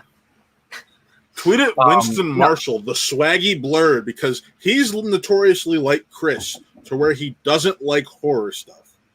I am going to send out a direct message to Tim Burton? To Sniping for Dom. All right. And I am going to ask him to be on the show for, I don't know. Hoobie, no. Possessor? Let's do it. All right. He's welcome on. He's welcome on the show anytime, for real. And this is, I'm speaking to one BLT specifically, but anybody who watches after the fact, listens after the fact, and if you stream on Twitch, you got friends who stream on Twitch, and you're like, I would love to see that crossover, them collaborate. I'm going to correct myself. Let us know. This man is on vacation right now. I'm going to wait until he comes back, and then I'll reach out to him. He's on a family vacation. I'm going to respect that. But I will reach out to him when he comes back, and, maybe we can reach at least, 10% of that 10,000 following. Right. Anybody's welcome at any time. I would love to meet some new friends as a result of this show. I love it. That's all I've been doing since we started, so I'd love to keep doing that. Also, if you like game streaming, Sniping for Dom is hilarious. It's on Twitch, Facebook Gaming. Check him out. He's hilarious. I think Taylor's going to put him in the comments. It's at Sniping for Dom. He's hilarious. So check him out. He's just a hilarious guy. He's awesome. So check him out. Check him out. And now I want to reiterate, show's not over. We got a whole book to talk about. This is the longest episode. Yes. It's looking like it's going to be. My God. And this is where I end up departing because I don't know jack about this. So, guys, thanks again for having me on. Always love talking Lovecraft with you. Absolutely. If you want to be on a full episode of Really Scared next month, just get Mexican Gothic and read it. At least try to get through it. I have a backlog of books still, and I have stuff I have to read for class. That, and on top of all the, hey, it's not a thick book, and neither is this, or excuse me, or this, or you can this. put a hold on Star Wars and read Mexican Gothic with us. I got Percy Jackson too. Well, you can hold all of that and read Mexican Gothic for 1 month, and talk with us about Mexican Gothic next month. Amen. No promises, because I haven't. I'm still Jenny, who normally takes a full year to read a book, like a full year and a half actually. When the pandemic started, I got her to start up Ahsoka because she really fell in love with that character. And she beat me finishing it, so I'm still finishing it. She finished it in about a month, so we'll see. I can't make any promises. Spooky month, spooky books, spooky month, spooky books, spooky month, spooky books. There's a horror Star Wars book, mind you. Yeah, but put a hold on it and read Mexican Gothic. Come over here and read it to me as I sleep. Your father says, Matt, read. Read a book. Matt, read. I read my news, and that's probably the extent of my reading nowadays. Besides, All my right, books. All right, whatever. friends. Just Why don't- read it and come back, because right now we're gonna be talking about the only good Indians. The Only Good Indians. And there he goes. Thank you for joining us, Which, Matt. at first, I was like, "Where the fuck is this book going to? Like, where is this going?" And then you texted me, and you're like, "This book just got real fucking bloody and gory out of nowhere." And I Yes. wasn't to that point yet. And so I was like reading, like I didn't want to put it down. And I got to that point, and I was just like, wow, this Yes. book is so fucked up. And I got to the last, like, it took me a while to read, just because how busy I've been. Right. But I got to like last chunk of it. I think it was like the last 40, 50 pages. And I was cooking dinner and reading the last like 50 pages simultaneously. You've Oh my seen the God. picture. I was reading and Yeah. stirring, like just cooking potatoes and reading. I did not want to put it down. This book is so good. This might be my favorite book we've read on book club so far. You know, I not to pair off what you said, but I was kind of reckoning with that or figuring out how I felt about that, but I'm inclined to agree. This might be my favorite book that we've read in this club thus far, and we've read some good ones. One BLT says he loves books like that. I don't love happy endings. Debatable whether it has a happy ending, but it's definitely a bleak trip to get to it. Yes. Our book of the month is, of course, as we march up to that 3-hour runtime. We might beat you, Alok Mishra. You might have to come in and set the bar again. It's The Only Good Indians by Stephen Graham Jones, and this book is about a group of 4 friends, 4 men, who, in their youth, on their Blackfoot Tribe Reservation, which Stephen Graham Jones himself is an indigenous author, growing up on a Blackfoot reservation. They, on a hunting trip, they trespass, as young men, they trespass onto grounds reserved for elders of the tribe who are allowed to hunt there. Nobody else is allowed. And the idea is, the elders have easier access to food to feed themselves and their families. And they've grown old and reserved that right.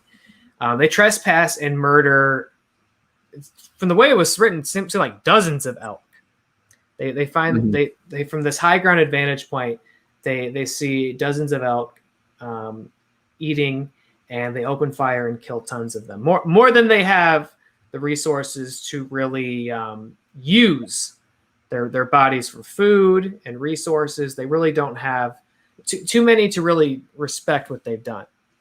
And one of the characters learns that he's killed this young calf who is also pregnant with another baby elk, and the shock and the horror and the self-loathing that inspires in him is really profound and haunts him and follows him through his life. He's the shock and horror of what they've all done collectively really resonates strongly with him the most, as the one who fired that last shot.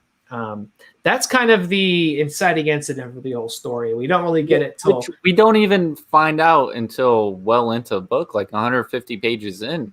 Yes. So the whole time you're like, what's going on? Because we open up on Ricky, who's one of them, and he was at a bar, and he's just wasted, and there's a long line in the bar to go to the bathroom. So he goes outside and he starts pissing on a truck, and then he hears like steps behind him, and he's like, "Oh, it's the white guys that own this truck."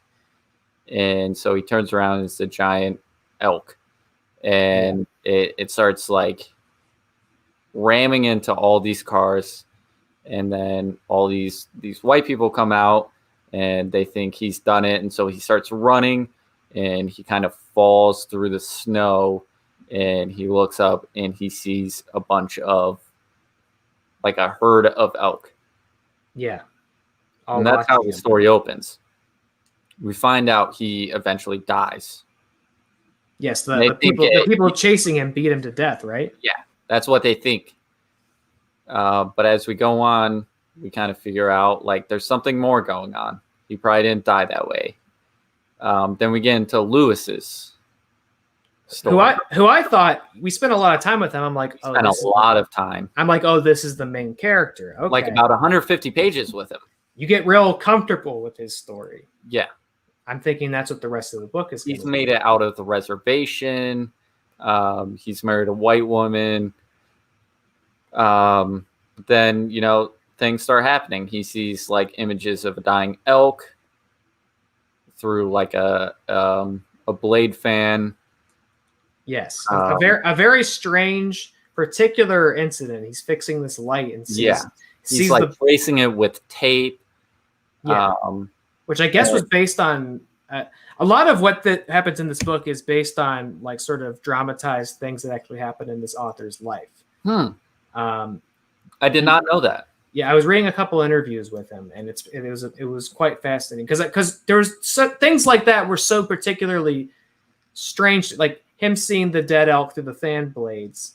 I was like, it's a huge kind of set piece is the fan blades. Yeah, because it really goes on and on. Yeah. This is like a huge thing that's fixating on him. And so that makes sense that it is something that's happened in his life. It was these weird little things from his life that stuck with them, seeing things through fan blades while he's fixing a light that he can't figure out on the ceiling. These strange little informative incidents from his life. It's very Stephen King-esque. Yeah, I would agree. In his dreams, and he can't like get away from it, and he writes a story on it. Right. And yes, Louis sees this the dying elk calf in the floor of his living room for the fan blades. As they're like whirring past, he sees the image of it between the blades. And it shocks him and it scares him. He almost dies falling off the ladder trying to fix this light. And his girlfriend. I just want to say the way this is written, a lot of this stuff that happens, I'm like it goes out and says it. It basically says what happens and then it goes into detail. When it says what happens, I'm like, oh, he's just imagining what's going to happen, and it doesn't actually happen. Yeah. And then you find out, no, this is actually happening, which is like sends me through such a ringer where I'm like, oh, fuck, this is happening. Like the whole falling off the ladder and his fiance running to like kind of catch him because he's holding a screwdriver or a pair of scissors or something. Yeah, he's like jamming it into the light, trying to fix it. And so she kind of dives to save him from actually falling on the screwdriver. And I'm like, oh, he's just imagining what might happen. Nope, that's actually happening. So that sent me. And then the part that you texted me about, let's get to that. So I know it's a spoiler review, and it's under the pretense of if you're listening, you've probably read the book, so we don't have to spend so much time on setup, I suppose. But there is this other character. Lewis works in a post office, and in that post office, there's a indigenous woman who works with him named Shani, who's from a different tribe. She's from a Crow reservation, and there seems to be all sorts of cultural distinctions and disparities there that I'm not familiar with, but they're made clear in the writing that there's some differences in lifestyles and beliefs and cultures that occur between them because of those different backgrounds. But there's this tension that's put on him, for one, because the being the only two Native people working in their workplace, there's this weird pressure from the other staff to like push them towards each other. There's this weird like romantic subtext and everything that they do. He can sense it. He feels that he's trying to get away from it. She keeps showing up at his house. We haven't even talked about the horrific things that happen to his dog.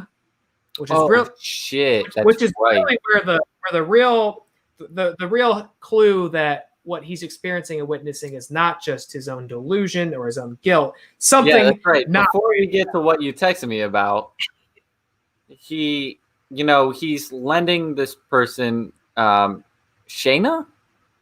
Shaney is Shaney. his friend from work. Yes. He lends her some books. She comes over. They play basketball. There's like weird sexual tension.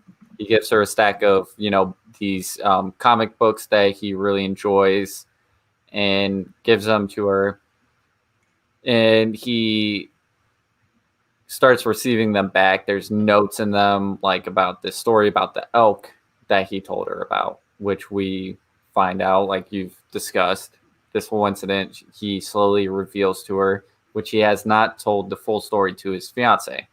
Yes. So he's leaving little like notes in the books about like, what is it about, the elk? Like what's so special? And she's just leaving little notes in there. And then one night, early morning, he kind of wakes up. His fiance's not in bed. He goes downstairs. She's sitting in front of the remains of his dog. Their dog, yeah, in the garage. Who, one night, they found, he started acting weird, bit one of his coworkers, right? One of his coworkers. Yes, yeah, because they find him, because there's this whole thing where like he can leap over this fence. Like it's crazy. This fence is so high. Like I don't know how he can jump over it and then end up in the front of the house. Like it's crazy. You have to see it. And they find the dog kind of hanging by its collar on the fence, and they think it's dead. They think it's dead, but they end up bringing it back to life, and it bites one of the coworkers, and they kind of nurse it back to health, him and his fiance. And then one morning or late night, he wakes up and his fiance's not in bed, and he walks downstairs, and she's outside the garage, sitting in front of the remains of the dog, which looks like it was stomped to death, which was very hard. There's a lot of gruesome imagery of animal cruelty, kind of. Yeah. It's very hard. It was hard to read. I think that's what took me so long to read it, is because after things like that, I was like, I don't want to read this. I'm reading this on break at work, and my cats are on my lap. And I'm like, yeah, I don't want to read anymore. To what you were saying earlier, it does take a little bit to kind of get to the real horror content of the book.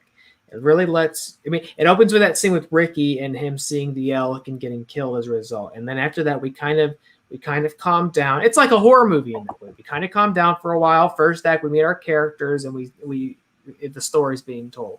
But once you really get into this stuff, and I just want to say, you did mention it's kind of like a horror movie. The whole time I was like, this is ripe for an adaptation for the screen. I would love to see Jeff Barnaby, who did Blood Quantum.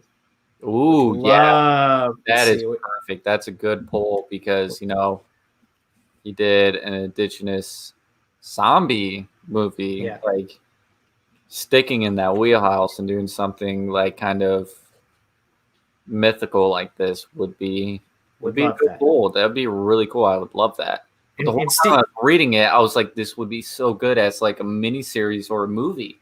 I could see a lot of it, for better or for worse. I could really see it in my head. It's very well visually told. And the author had said his intention with this was to kind of create an American Indian slasher. That was what he really wanted to create. Okay. Was use lore and mythology from his own upbringing and his life and his culture, and translate it through the lens of a slasher movie. And I think by the end, it definitely succeeds in that. But this point in the story is where Lewis starts being haunted by visions of the elk-headed woman. He's finally starting to connect the pieces and thinks, all these terrible things are happening to me. All this death, all this violence is coming because retribution for when I killed that young elk, that young pregnant elk, and took its life away and the life of its child away.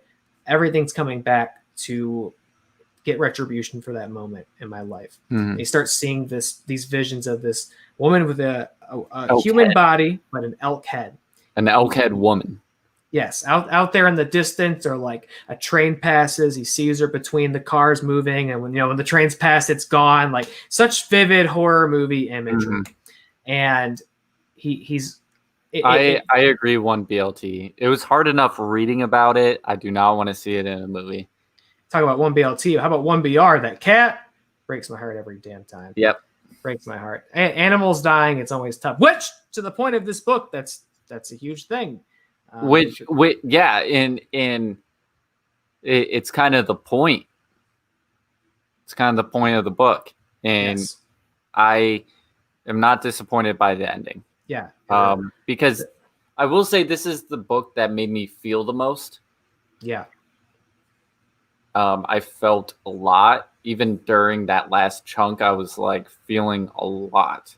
Yeah. And it was very sad, but I just loved it because I don't think there's a book that made me feel this like amount of emotion since Perks of Being a Wallflower. Very different kind of story, but I very different kind of story, but like very emotional. The same kind of emotion. It's a very emotional book. Yeah. And the same with this. Fair point, Matt. Dog and the Devil all the time. It did. That was one of the and that movie, one of the most messed up things, and that's saying a lot. And this book, man, because now we're about to get into where this really, if we're going up the roller coaster, this is where we hit the peak. This is, I would say, perhaps. So I just want to say, I was at the dead dog part, and Taylor texted me. It was like, this book got bloody, gory, really fucked up out of nowhere. And I was like, out of nowhere? Like, am I already at that part? And so I started reading it more, and wow, was he right?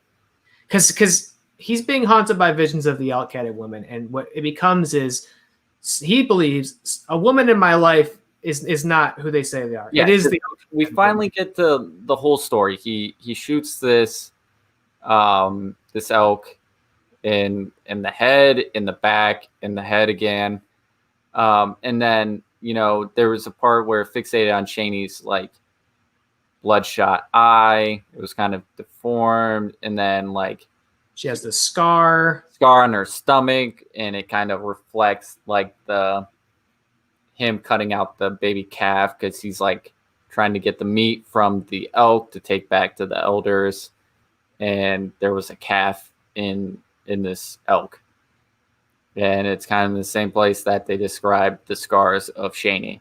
And so he comes up with the idea like Shaney is the elk head woman. Yes. And so this whole time, there's been parts about like the guy that got bit in the cheek by the dog when they rescue it. He's restoring a bike, so he calls Shaney over to take a what was it, like a couplet or something back to him. Mm-hmm. And he's trying to get her in this position, like to get next to like the wheel to like listen. Yeah. And gets her real close and gets her hair stuck in the wheel. Oh my God. And revs it and basically peels her scalp off. Ugh. Fuck. And it's so vivid, like describing like the scalp being peeled back and the blood flying everywhere. And then he starts peeling teeth out because he's thinking about like the ivory of the teeth. This segment is like a crucible. Like it's a real endurance test. Because that's not where it ends. This happens like halfway through the book. Yeah. And oh my God. This isn't the only part, because what happens after?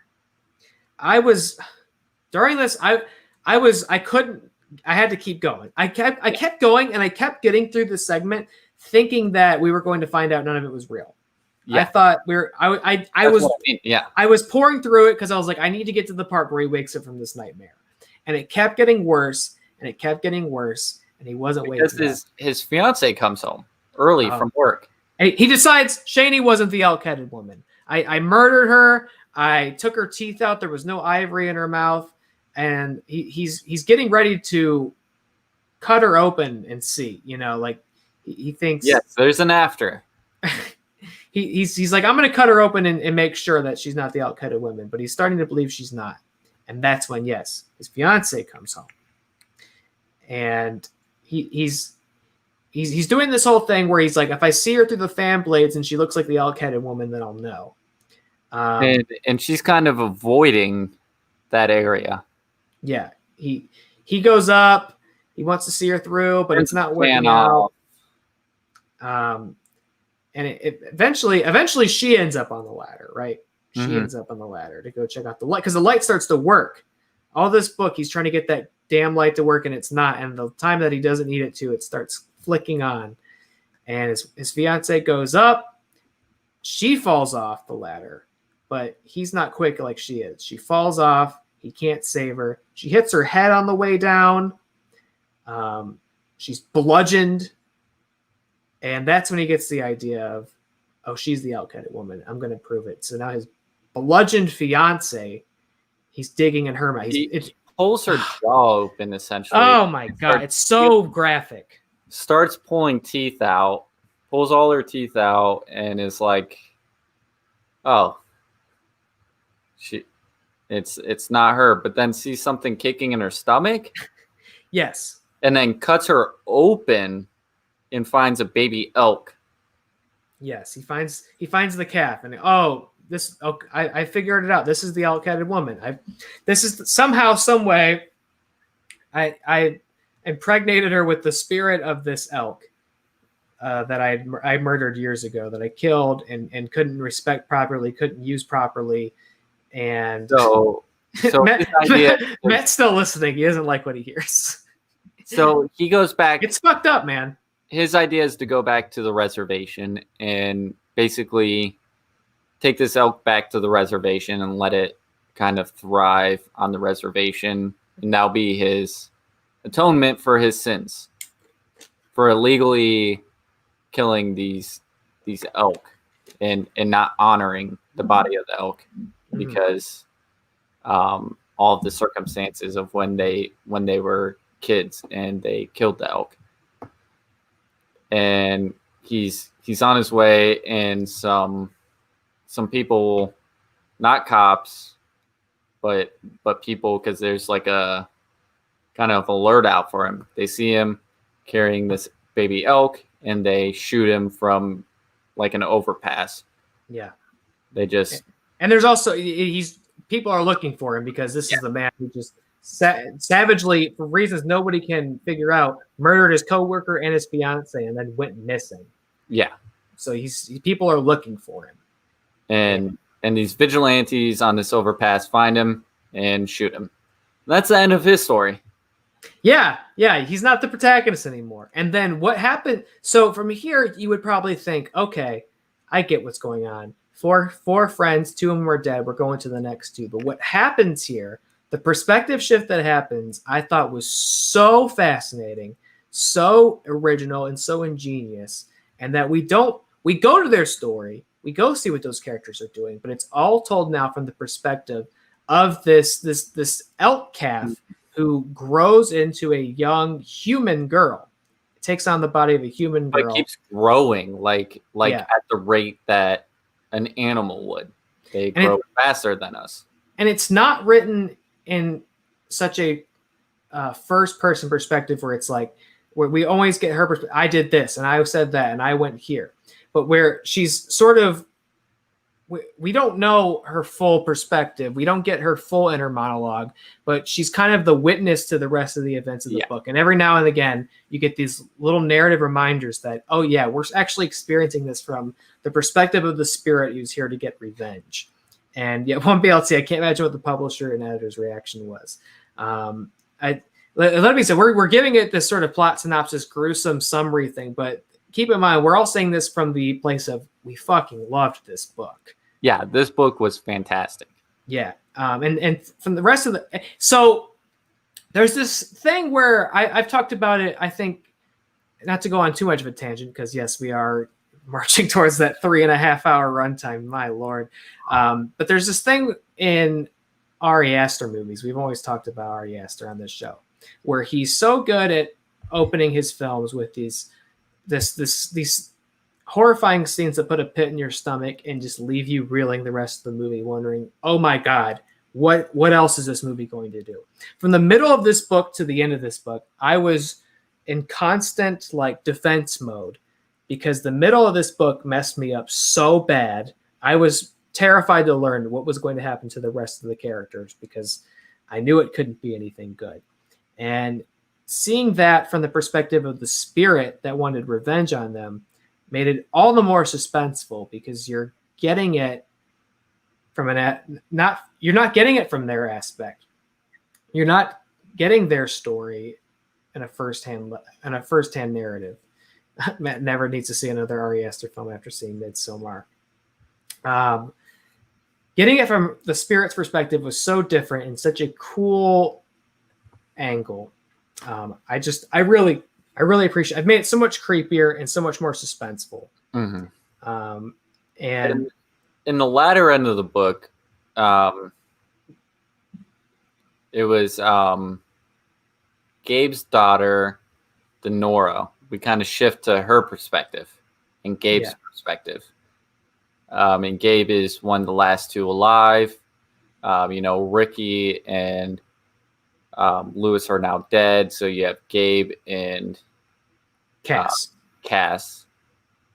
And they're the last ones, and they decide to have a sweat. Yeah, to sweat kind of lodge. honor Lewis and Ricky. And also to reach out to a young person on the reservation who's kind of falling out of their tradition and their moral compass, and they want to. The idea is connect them with their tradition. Yeah, and so they'll have a greater respect and appreciation for where they come from. Yeah, and Gabe and his daughter don't. Gabe's an alcoholic, and his daughter kind of knows this and is very judgmental of him. His ex-wife now has a new husband, so Denora has a new stepdad. So it's a strained relationship.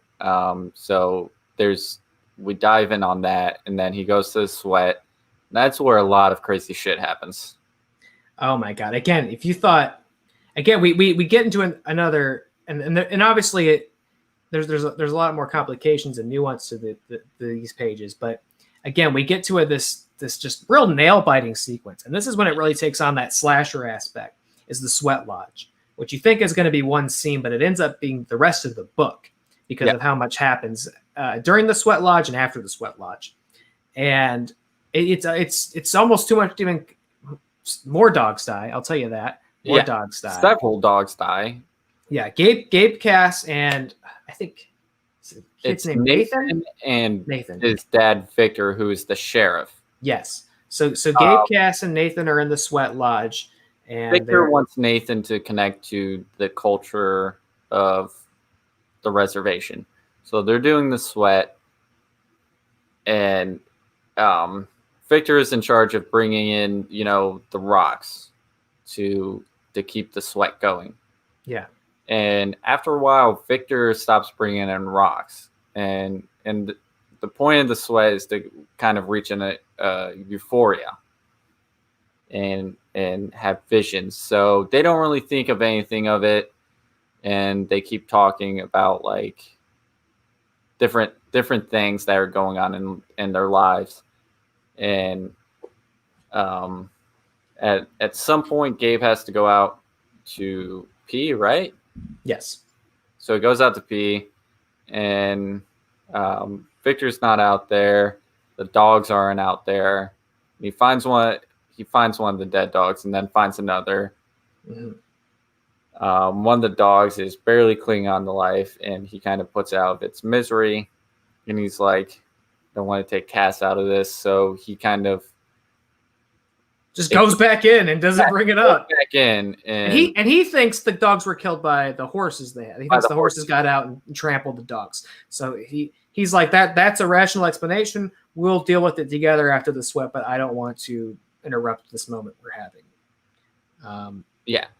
And Cass brings in a cooler of more water, because that's also another reason why he went out. He needed more water for them to stay hydrated. And then they keep talking, and then Cass notices Gabe has a thermos that is kind of reminiscent of a thermos that he keeps a bunch of money that he saved up in a ring. And so Cass he goes out to see if it's the same thermos, finds the dead dogs, starts to turn on Gabe. Thinks he killed him because he finds the bloody rock. He finds the bloody rock, so his with assumption the beer is next to it. With the beer next to it. And he also, he doesn't think horses killed it. He's like, somebody picked up this rock and killed a dog. Yeah. So he's like, you walked out. My dogs are dead. The horses are gone. While this is happening, he sees his girlfriend Jolene underneath a camper, which is strange. They never talk about it. Kind of tells her to wait, because Jolene at this time is supposed to be states away. And also Victor has just gone missing. Yeah, Victor's gone missing. In spoilers, Jolene is the cousin of Shailene. Shaylee. So she's going to like the funeral or whatever. And so she's supposed to be gone, but he sees her under the camper. And next to the camper is like a rundown truck on cinder blocks. And so they start arguing, slamming stuff, breaking windshields.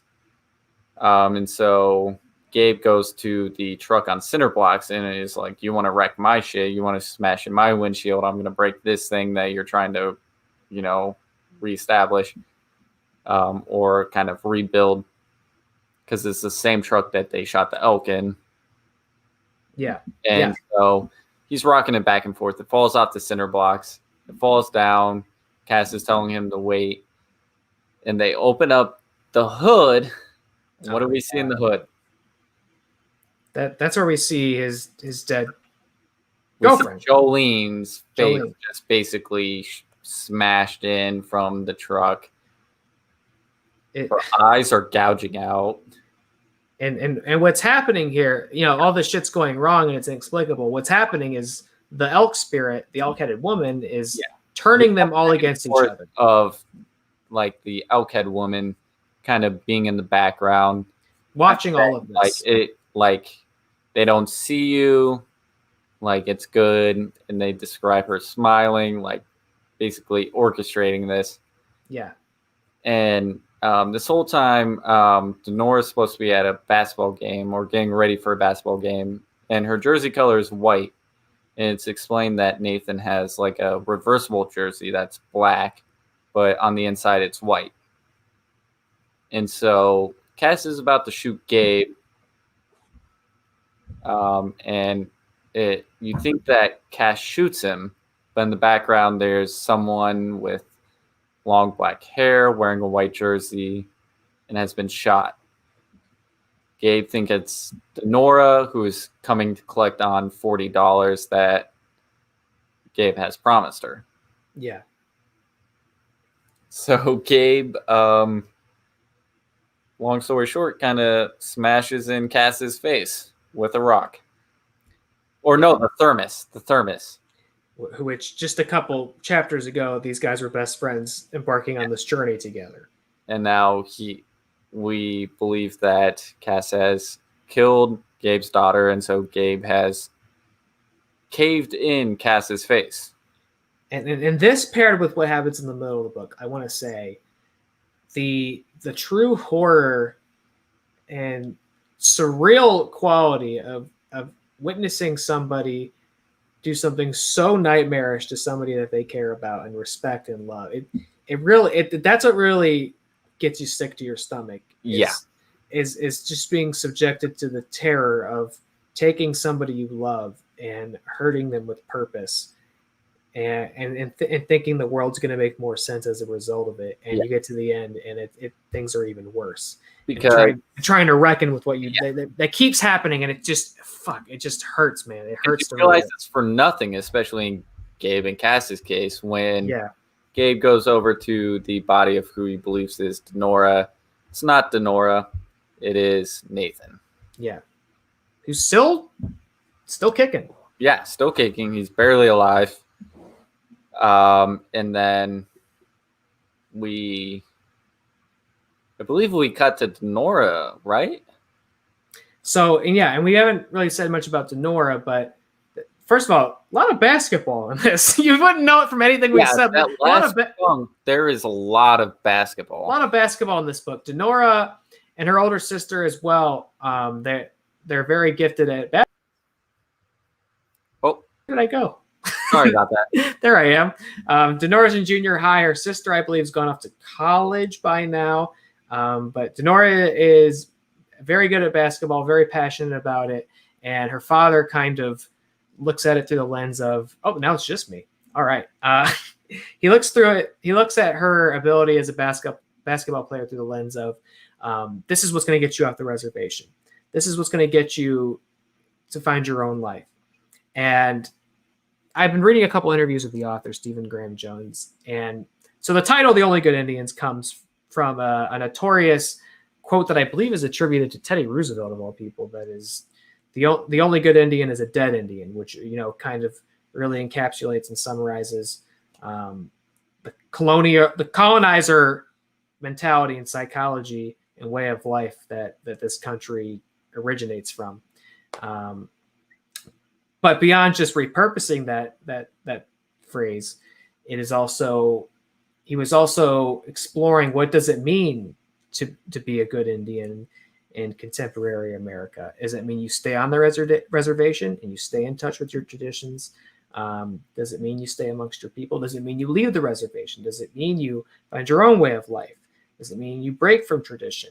Is it something in between? And we see through these four friends a couple different characters who are trying it a couple different ways. Are any of them what you would call, in the end, a good Indian? I don't, I guess that's up for the reader to decide. But Denora, that her father believes her ability in basketball, she's going to get scouted, she's going to get noticed, she's going to be able to go to college through it and maybe go pro one day and make this whole new life and leave all this stuff behind that he's so cynical and jaded for. I agree. 1BLT, what an author, Stephen Graham Jones, who's got a bunch of he's already released another horror novel this year called Mannequins that I want to check out. Maybe we'll hit it in the book club, or if we don't, I still want to check it out because he's put out a ton of work. So I want to take a closer look at what else he's done based on this book because I really liked it a lot. But so Denora she's a good basketball player, and that she shows up to what was once the Sweat Lodge and is now the site of this massacre. Her father's dead. Gabe's dead. Nathan's father, Victor, is dead. And it's all from the machinations of this elk spirit, who, again, we are actually seeing almost all this from the perspective of that spirit, which was a really fascinating way to go. And this is where we break from that. We start seeing the story from Denora's perspective. She shows up and she's there to get some money her father promised her. If you go so far in your basketball game, I'll give you $40. She shows up to collect that money, and everyone's gone. She can't find. She's dropped off by her mom. They're on it's remote. No one else is really around. She can't find anybody she's looking for, and then Shaney shows up, who, keep in mind, was dead. Yes, whose head was obliterated by a motorcycle, and she was, basically butchered by Lewis in his segment. She's there. So the spirit has not only grown more, but taken on the form of somebody else. And they have, while they're waiting for Denora thinks, oh, my father's coming back. That's what Shaney, the spirit, tells her. My father's coming back. While they're waiting, there's this basketball court here. And this felt so to me like a different version of like the devil went down to Georgia. Like, oh, we're gonna play fiddle we'll have a fiddle contest, and whoever went, if you win, I won't take your soul to hell. This felt like some different iteration of that, because we have, and I'm curious how you read these scenes, because it's not, I'm not much of a sportsman, but this is a very extended sequence we have where Denora and the spirit basically play basketball for It's like very a deep. long time. And he definitely has knowledge of it, because a lot of it I pictured. Yeah, you could tell this was something that came natural to him. And there was some, and the not the epilogue, but the notes at the end, he kind of elaborates on like he grew up playing basketball on the reservation. So he definitely knows. So that makes sense, because it was very detailed, and I pictured it very vividly. Even like the terminology that he used, putting a little English on it and all this stuff. It's like, definitely knows what he's talking about. Yeah. And like normally I feel like I'd be like, all right, fuck this. Like, where's this going? Let me go ahead and like. It's a weird deviation from that. Speed read ahead up until like where the action starts. But I stuck with it because it was very engrossing, because like Shaney's character becomes more and more like aggravated. Like, all right, this girl, because Denora's winning, is actually beating me. Like, this is not supposed to happen. I'm supposed to beat her and kill her. And comes to a point where she's just like, fuck it, I'm gonna tell her exactly what's going on. Like, Denora's like, where's my dad? Where's Cass? Where's Nathan? Where's Victor? And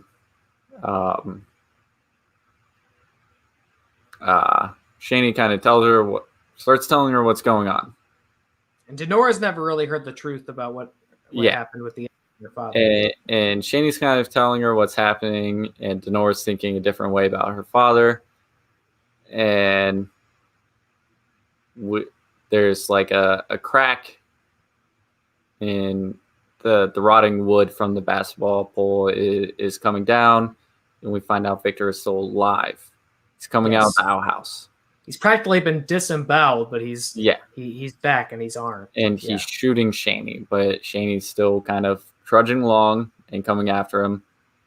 Yeah. But ultimately gets him and basically rips his head off. And they get into it's reiterated throughout the book how like elk defend themselves, especially if they're there with their herd, or if they're there with their young. They'll bite and they'll stomp you down into the ground. They'll just keep stomp, and that's how the dog gets found. That's how Victor appears. Like something has stomped it and just into the ground, and that's how apparently this elk spirit, even in human form, is finding its way to kill people. And at this point, Shaney has now grown the head of an elk. Yeah, now we really see it as it is. Ripping away and elongating. So she has the head of an elk. And Denora runs and runs. And this is when it becomes the true slasher.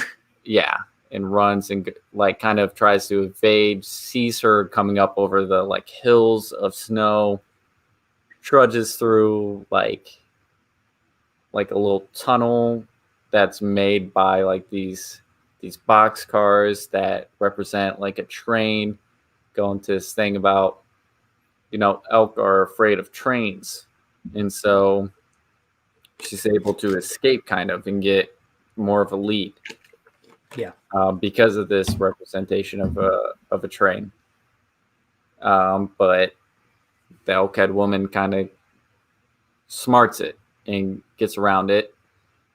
So she gets to this point where, she sees a horse, and on that horse is Nathan. Nathan is still alive.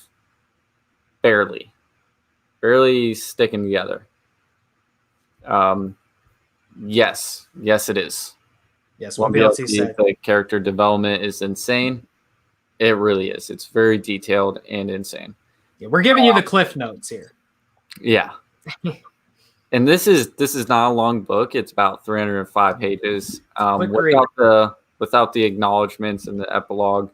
But yeah, it's about 305 pages. So it's not a very long book. So the amount of detail while sticking to the story is so well done. So she finds Nathan on the horse, kind of tells him, like, go get help. At this point, she keeps trudging along and comes to the site of where the elk were sent back downhill and finds all the bones and everything. Yes, where it happened, where her father and the friends killed all the elk those years ago. Mm. And the bones are still there. It's like this graveyard site because it's the sacred site. It's where the elders are allowed to go. So no one's really come to clean up. It's been untouched. And she falls. And all the while, she's being slowly and methodically pursued by the elk-headed woman. I say it's like a slasher because it is very like Michael Myers. Like the elk-headed woman doesn't run. She's not, she doesn't break pace. She just walks. Denora even asks, like, why aren't you running? Yeah, Denora is, she's getting frostbitten. She's getting exhausted. She's getting sick. She can't keep doing this. And every time she turns around, she eventually sees that elk-headed woman, maybe a quarter mile away. It always shows up. She can't get away. And it's just biding its time, knowing that I can keep going. And this young girl is going to break down, and I'm going to get her and finish this. Because not only is it enough for the spirit to kill the men who took its life and its child's life, but because they took her child's life, she wants to take Denora out of this world as well. That's kind of what will finally settle the score and justify everything. Fitting place at the site of where everything happened. Yes, but the elk-head woman kind of starts digging, catches up to Denora and starts digging, and digs up her calf, who is still alive 10 years later, and kind of nurtures it back to health. And at this point, we see Denora's stepfather come up over the hill, and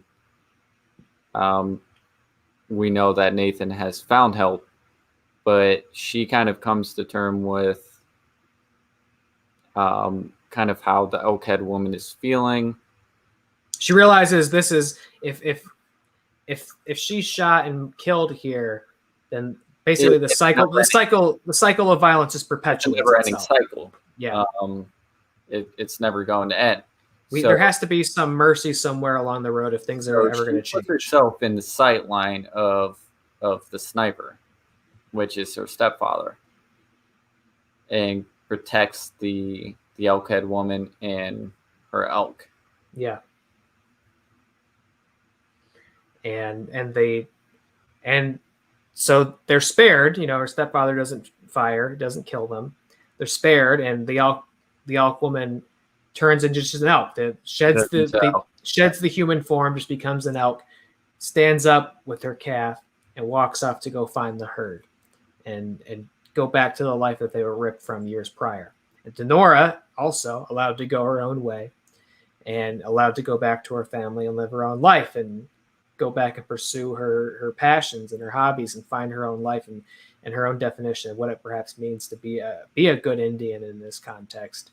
And what I thought was a really, so many perspective shifts in this book, but we find by the end, the real grand perspective that this whole story is being told of is by an elder on the reservation who's telling this grand new contemporary story, this sort of mythological story based around Denora and how she broke the cycle of violence and went on. They don't say she went pro, but insinuate that yes, it's Denora's image on the posters, and she's the one that they talk about at the games, and her ability and her talent is she was able to become her own woman after basically putting a stop to this horror through her own compassion and mercy.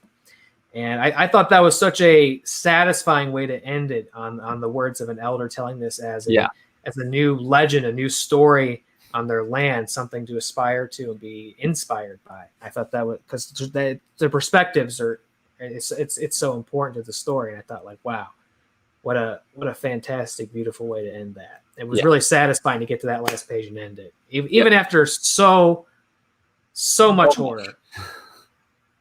It was a harrowing read at times, man. It was a real gut punch.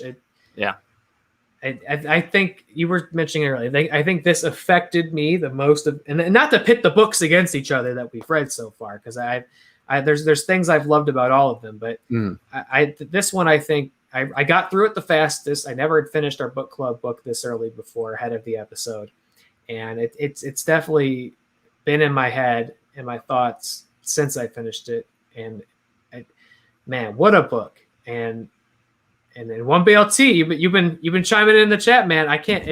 I know we just gave you the full 3-act plot, but I can't recommend this enough. And Connor, while you're away, this author, he's already put out another book since this one. Oh, this wow. is from this series. Put out a horror novel called Mannequins. Okay.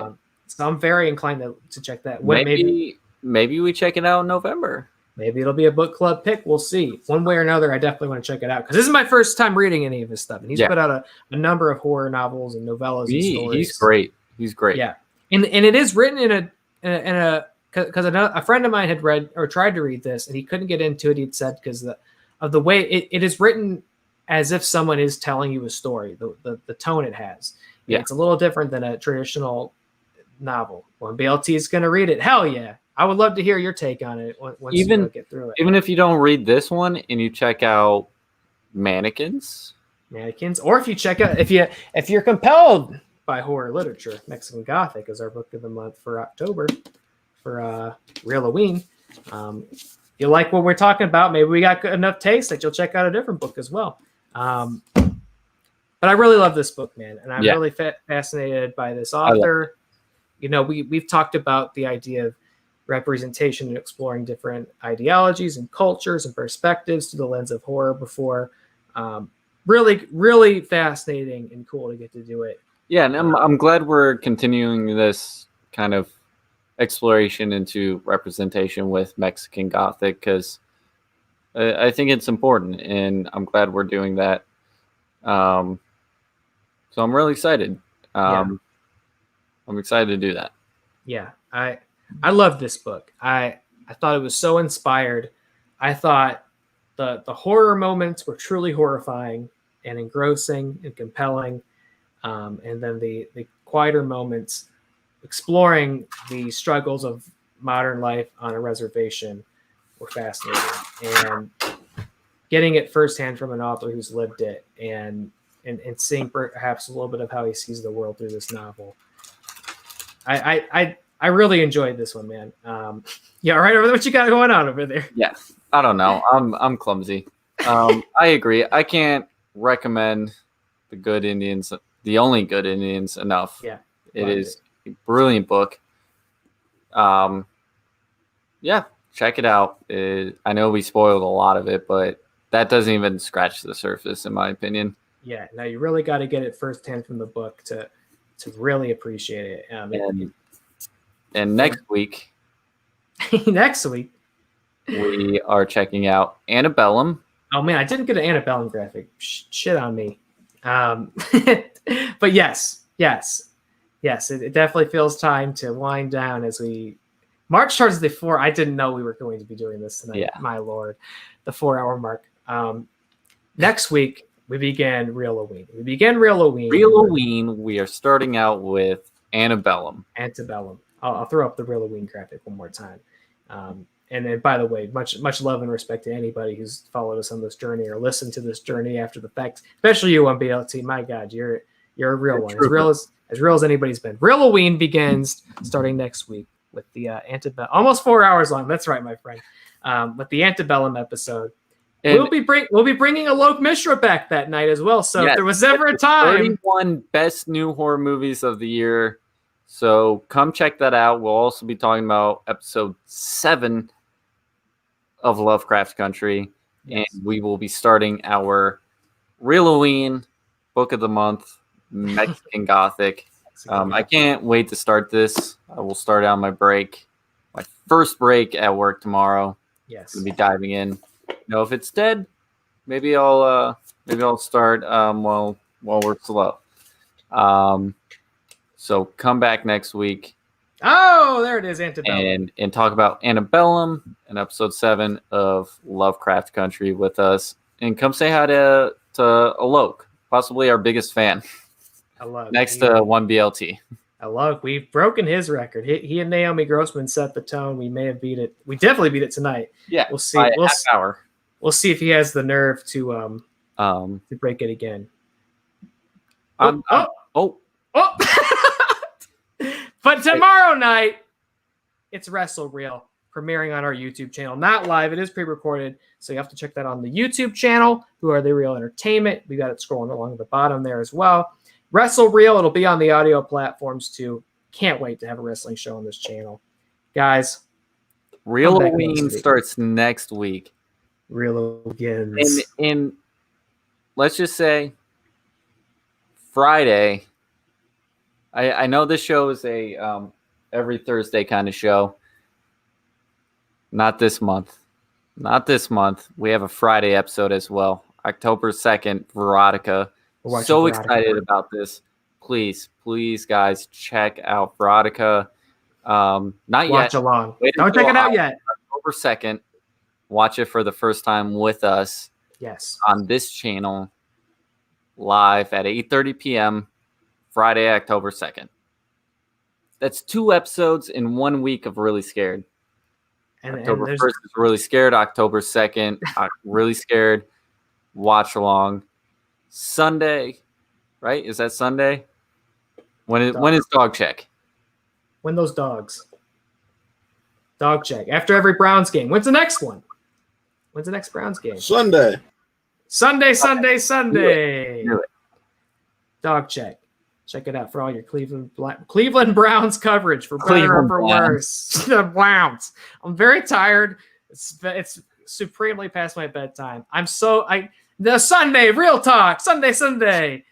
We got we're gonna be talking all sorts. We're talking new reshoot footage on the Zack Snyder cut of Justice League, the Suicide Squad Peacemaker show spinoff starring John Cena, a boy spinoff, the film delays of every movie that was supposed to come out this year, Black Widow, etc. Dark Crystal's canceled. That's everything on the graphic I see. I'll spin from the reel. Every Wednesday it's at 6 p.m. Matt wants me to hit that 4-hour mark, apparently.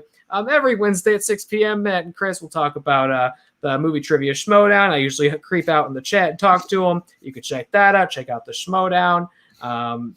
It's a great show. November 21st. We're doing a Twilight watch along. Did you know that? Have you heard already? We're watching all 5 Twilight movies. We're gonna have to do this stream at least 3 times. We're gonna have to do this stream at least 3 times. We're watching all 5. Correction, 2. We only need to do it 2. We can go up to 8 hours per stream. No, but all together we're going to watch all the movies, which is at least going to take 12 hours of our time. Yeah, so you only 2 streams, 8 plus 8, Taylor. That's 16. This is 4 hours long. No, we're talking. I'm talking doing about the this length. stream 3 times. Yeah, okay. Sorry, I got that. Yeah, now I get it because we were. I'll we were go thinking, 18 hours. No. You said. We were talking about how long it lets you do a stream for. Oh, I'm just talking about how long we'll be sitting here, which is at least 3 times the length of this stream.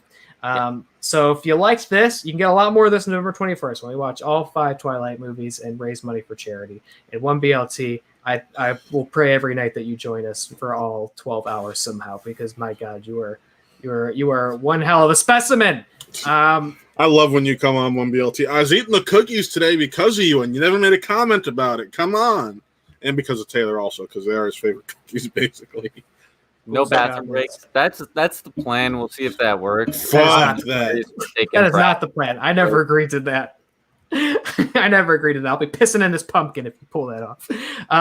Guys, ghouls and goblins, it's been real. It's been a 4-hour episode. This episode, go get a PS5. This episode is literally twice as long as I thought it would be. I'm so stupid. I need to stop thinking we'll ever finish this in any reasonable amount of time. Won't be able to say we should wear diapers. We've done it once.